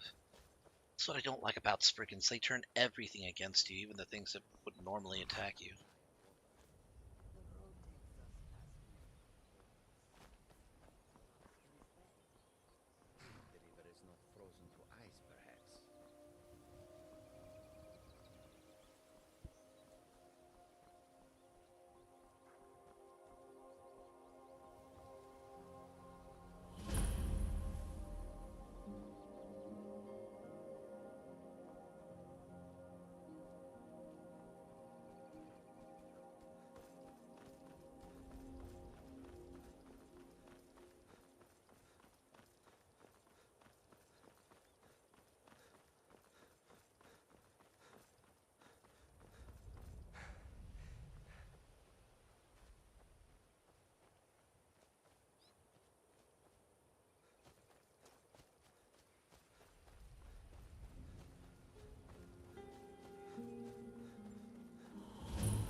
Oh, everything seems to have detected me. And now they haven't. They lost interest. Got too far away from them, I guess.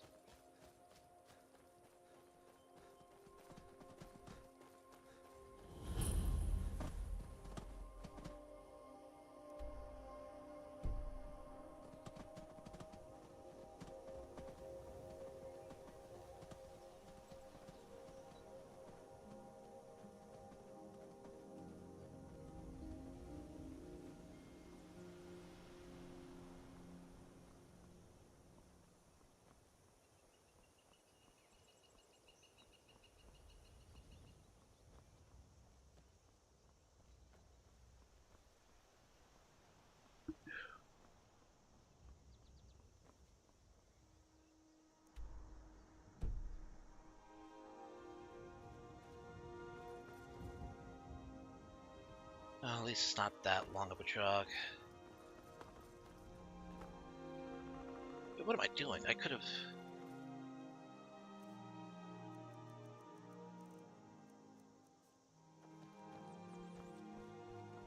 I should be having some fun with my alteration spells.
Ugh, something smells like burnt tires.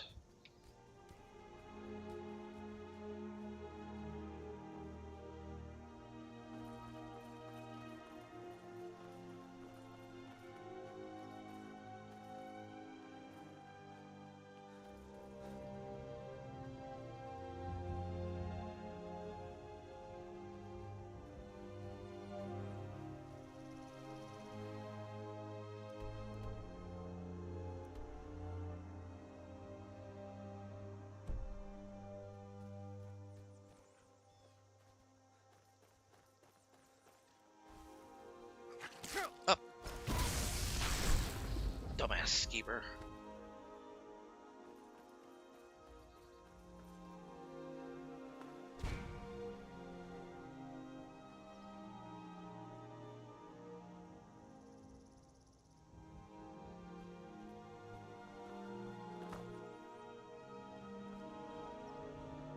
Should have slow fall.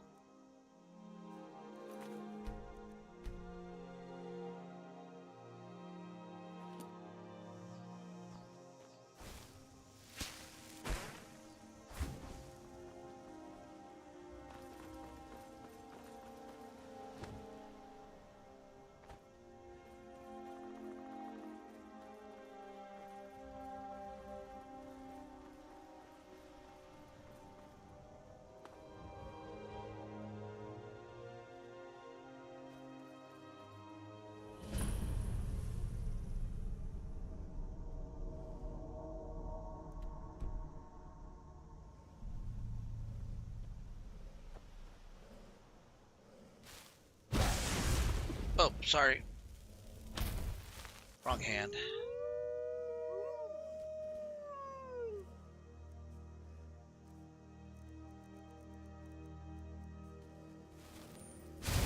Here you go.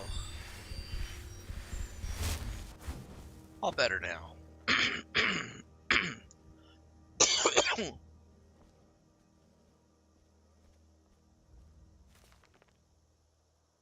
Rain's Hand, such a gorgeous place this is. Quite a nice view as well. Taking the opportunity to venture out on my namesake month, no less, and observe the springtime behaviors of a variety of fauna as they welcome new young and prepare themselves for the eventual winter to come. The place I chose, Clear Spring Tarn, is teeming with a wide range of wildlife, and peering down the cliff I can spot what looks like a wolf den of some kind far below. I may have to investigate it from afar once I double back down from the mountain, but for now I'm content to view the various insects and little vermin around this nice cliffside oasis. The water here seems pretty fresh and good for drinking, despite the fact that it's still... Maybe I'll boil it first just to be certain. 15 of Rain's hand yesterday was watching a group of squirrels play happily in the trees near my camp while I sketched some of the nearby flora. A curious fox came by and began to watch me. Camp participants seemed quite interested in what I was doing. Eventually it occurred to me that I was probably dominating his favorite little watering hole, so I wandered a few yards away while I continued to journal my observations. Eventually he wandered in and drank his fill before moving on. Makes me wonder what other creatures frequent this place. Last night I was wakened by what looked like torchlight. I thought for a moment that it might have been some fellow travelers, or possibly worse, bandits, so I woke with a start, sword in hand just in case. When I stepped outside the tent, I was treated to a midnight light display courtesy of some fae folk of some sort. Seemed much like the frost wisps of Skyrim, but much smaller, with a yellow glow, almost like fireflies. Upon closer examination, they actually resembled tiny elves with black almond-shaped eyes, riding on wings of light.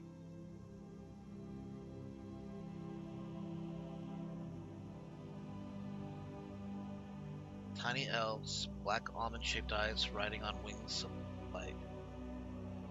Really did not expect to see such an amazing thing outside of Islandwood, but I'm very thrilled to have been awakened to it. Seems I got my answer about what other wildlife frequent this place. Lone Timberwolf made its way around my camp today, and while it seemed somewhat timid, gave me enough of a fright, and nonetheless I ran straight towards the cliff edge, and he didn't pursue. Probably knowing the danger of those sheer cliffs again, the animal took his fill of clear water, rummaged around my camp for a few minutes, snagged a bit of meat I'd had warming by the fire, and ran off. Wolf was back again today, seemed to have a few others watching from the distance. They show up again, probably going to have to venture further out onto the cliff to avoid them. Then I'll certainly have to break camp and move on to another spot. I think my lingering presence and good-smelling food on the fire is starting to draw more than mere rabbits and foxes to the area. So he was right. Also sounds like he might have had an alien visitation.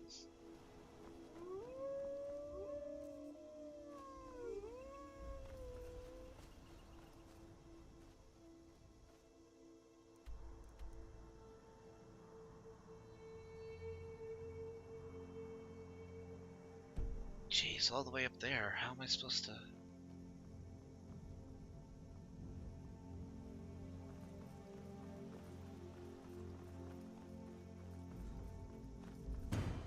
Ah, crap.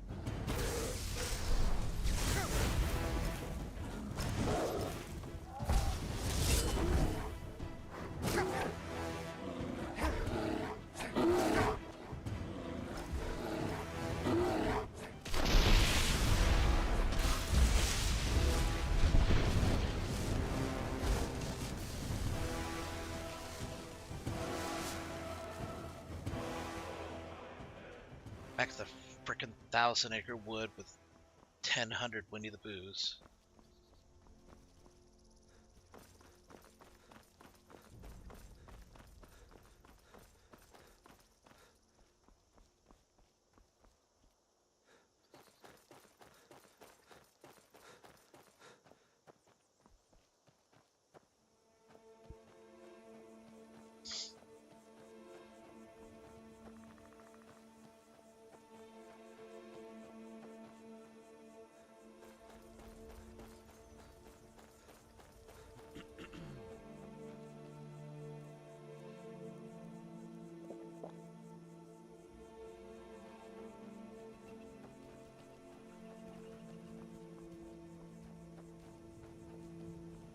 I found it.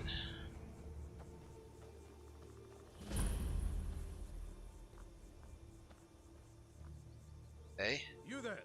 Hold fast! I've tracked this damned bear for 2 weeks. I'll not let it have any more victims. Pardon me. Give me just a moment.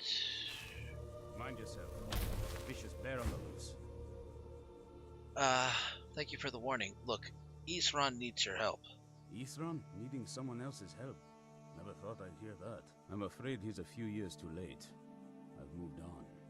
I have more important business to attend to. Besides, he can handle anything alone. He assured me so himself.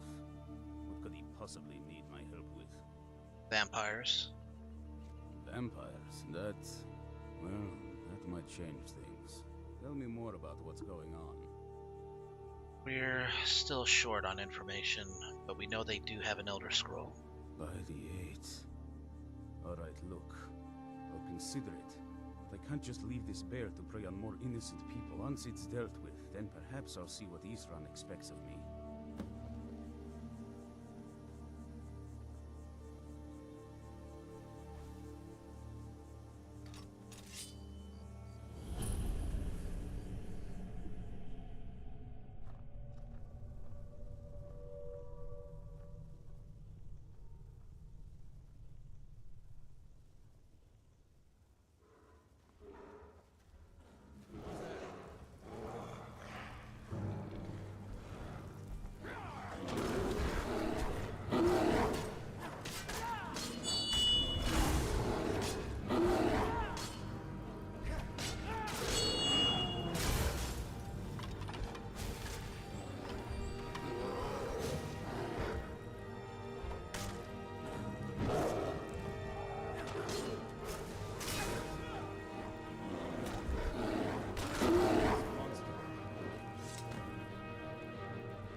I suppose the least I can do is find out what Ithron wants.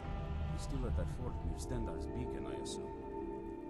Yeah, how'd you know? If Ithron is anything, he's stubborn. He's been working on that place for years now. Never lets anyone in. His own little fortress. Well, I guess I'll get to see what he's been up to all this time. I'll meet you there.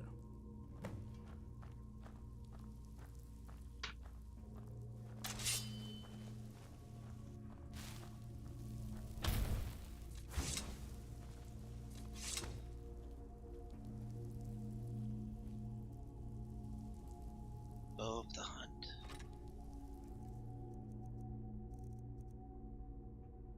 Animals take an extra 20 points of damage.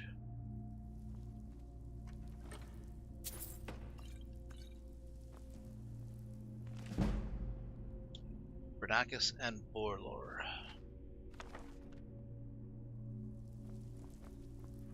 It's another one of Halgard's stories.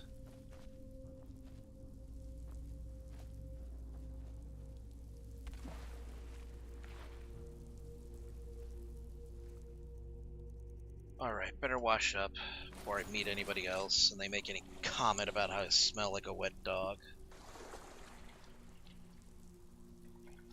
That doesn't matter, I'll probably get that smart ass remark anyway.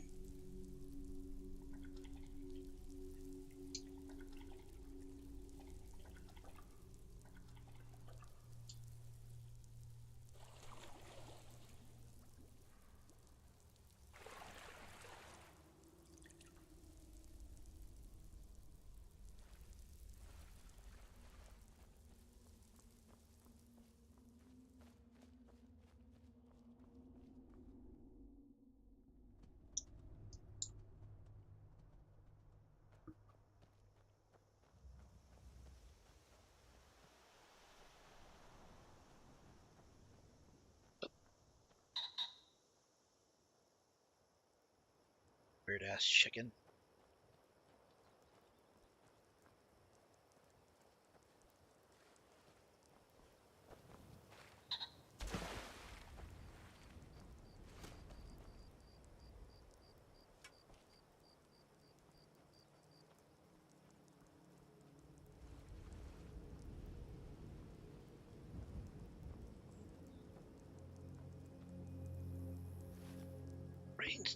Range shelter is a home away from home.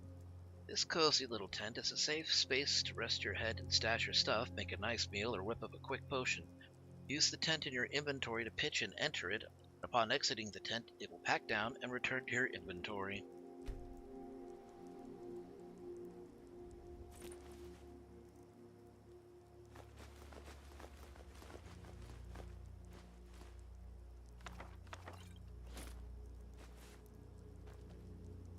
Reader research notes. What's this?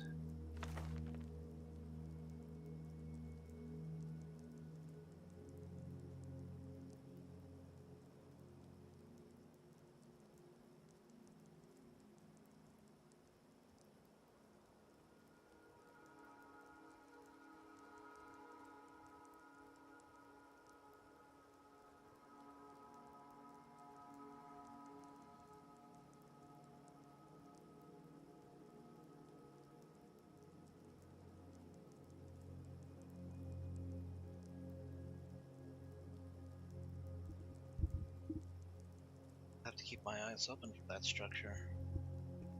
If I had to guess, it's probably somewhere either in the Rift or in the Reach.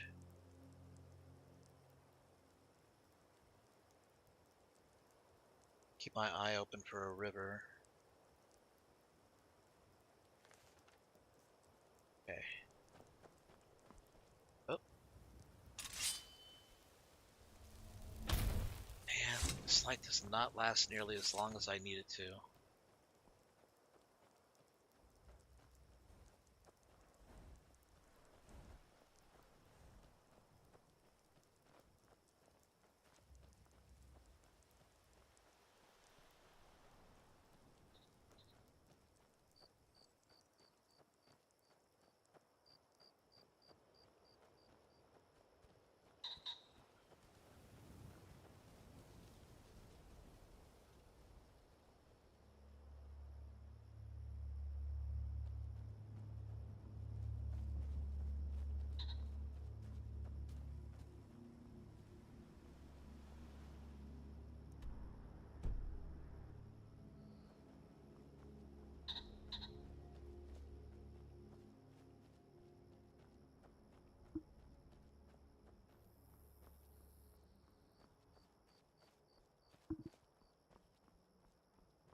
Okay, there's Shore Stone.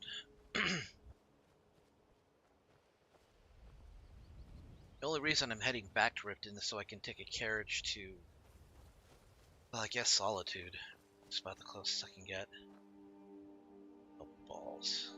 I've been spotted. Well, I mean, why wouldn't I be spotted? I got a giant nightlight hovering around my head. It's kind of hard to miss in the middle of the night.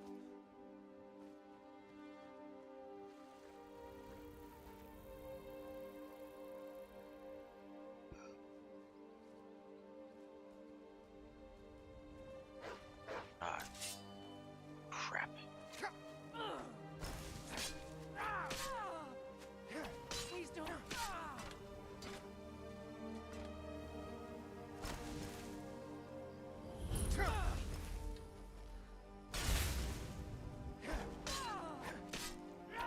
No more.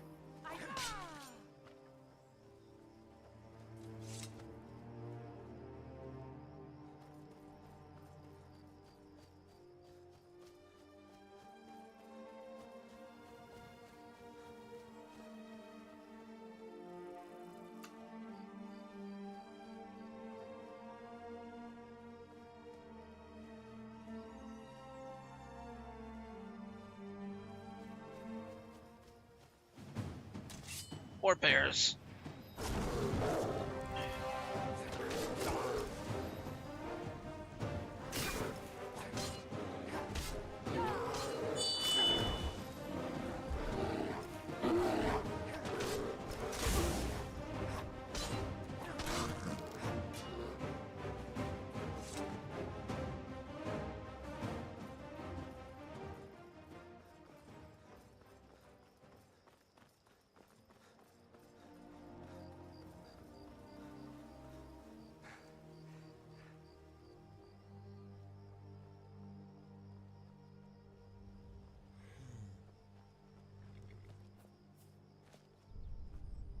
Need a ride? Yep. Where do you want to go?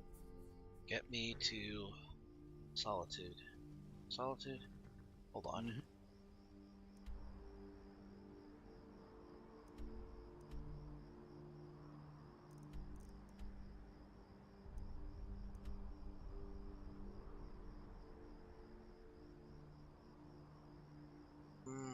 Markarth might be closer, but I think I'd rather not deal with the Reachman. I can take you to any of the hold. Where do you want to go?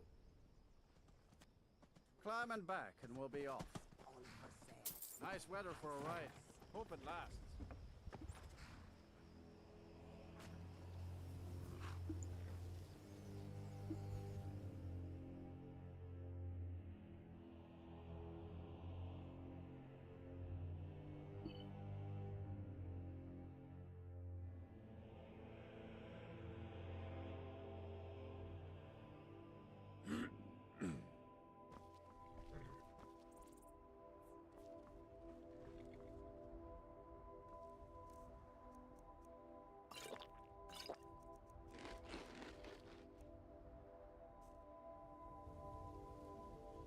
That'll do.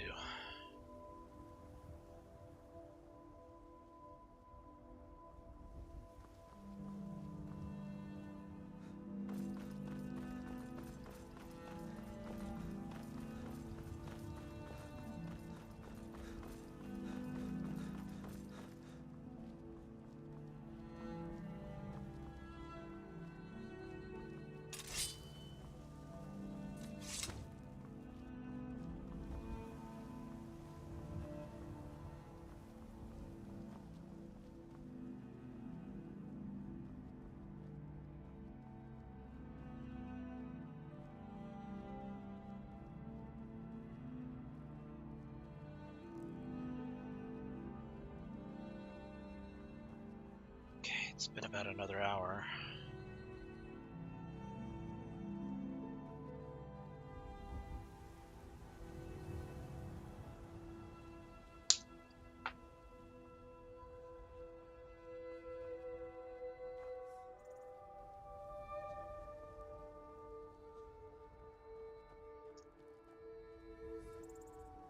Okay, give me 1 second.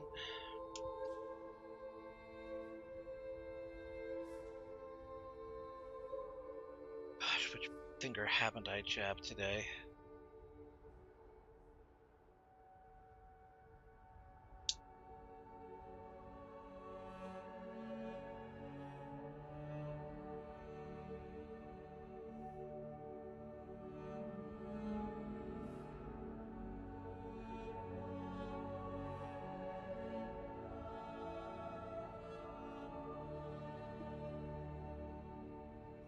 This can't be right.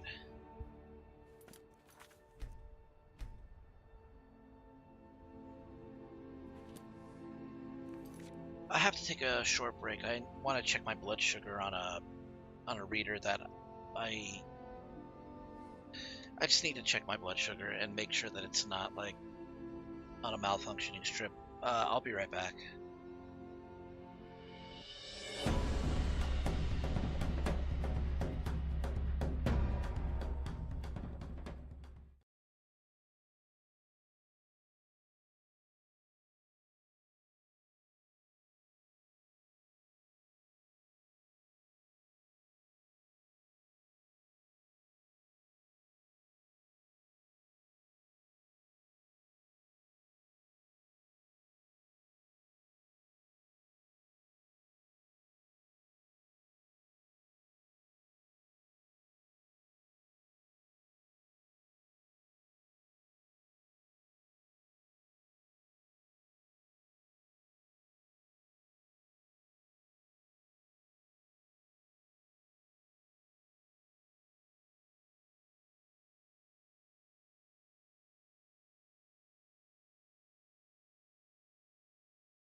Alright, I'm back.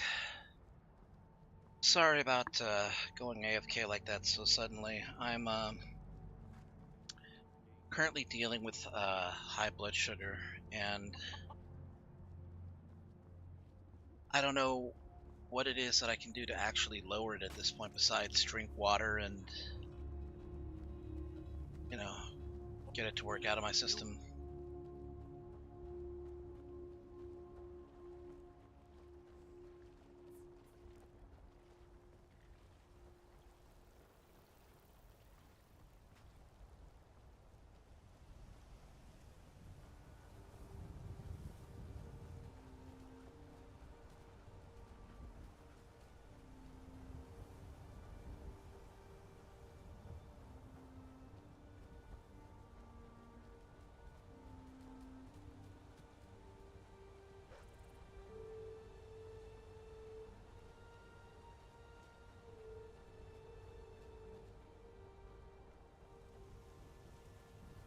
Guess I should be happy I only had one packet of ramen and not two.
Forsworn. Great, I love you guys.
Well, I guess it didn't really matter which way I went. I'd have to deal with Forsworn anyway.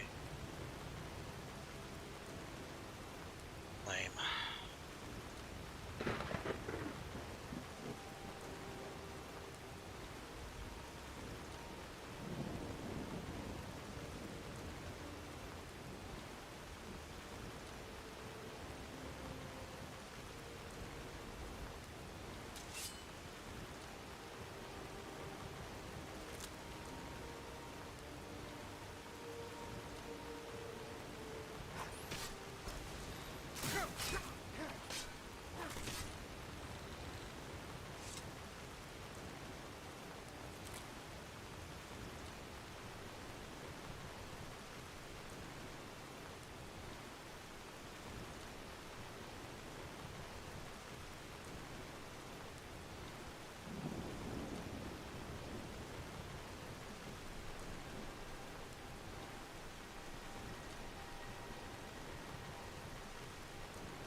Ah, crap.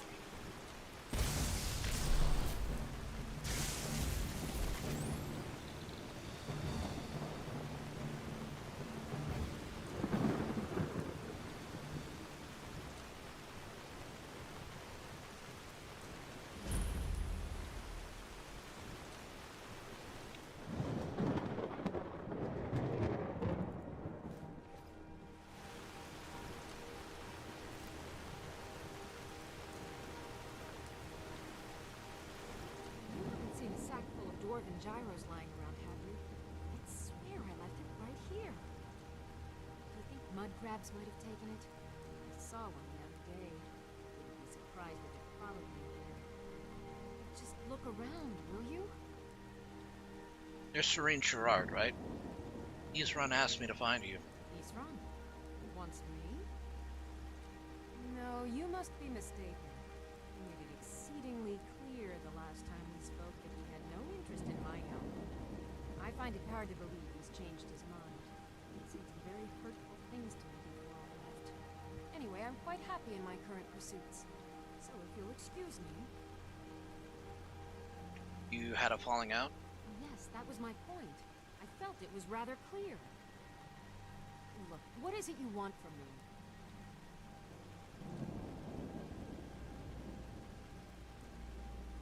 Vampires are threatening all of Skyrim, and we need your help. Vampires? Really? Oh, and I suppose now he remembers that I proposed no less than 3 different scenarios that involved vampires overrunning the population. Well, what are they up to? They have an Elder Scroll. Well, that's actually something I never would have anticipated. Interesting. I'm not sure what they would do with one. In this case, Isran is probably correct in thinking it isn't good. Alright. If nothing else, I suppose it wouldn't hurt to learn more about what's going on so I can better defend myself. But I'm not just going to abandon what I've been working on here. It's too useful. I need at least one intact dwarven gyro. So either I need to find the satchel those mud crabs stole, or I need another gyro from someplace. You wouldn't happen to have one, would you? Here, take it. Thank you. It's not much, but this will help a great deal with some things I've been researching. Now, where is it Isran expects me to go? We're meeting at Fort Dawnguard. Ah, been working more on his secret hideout, has he? It'll be interesting to see how much progress he's made. I'll finish up here and head in that direction as soon as I can. See you there. All right, then.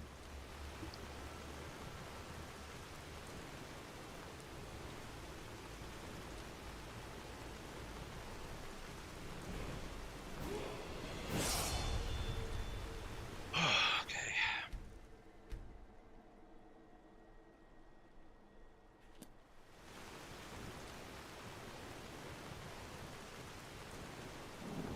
Alright, God, I don't want to have to do this, but...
Alright, I'm still having some high blood sugar issues, so I think I'm gonna go ahead and...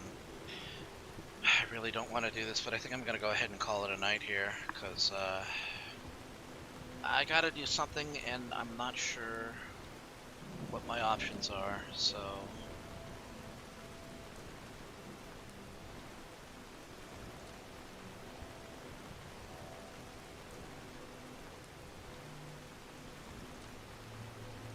Let's see.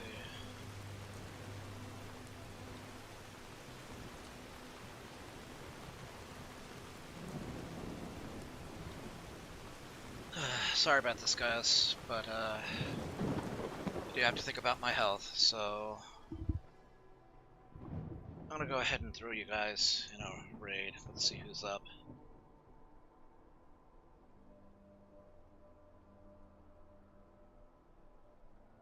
Alright, I'm gonna go ahead and throw you guys over at Solid Psycho's raid. Thanks for showing up, you guys. I'll try to pick up the stream. I'll try to pick up the stream tomorrow, starting around about 4, going on till 10. Hopefully I can get some Helldivers done with you guys. We'll just see.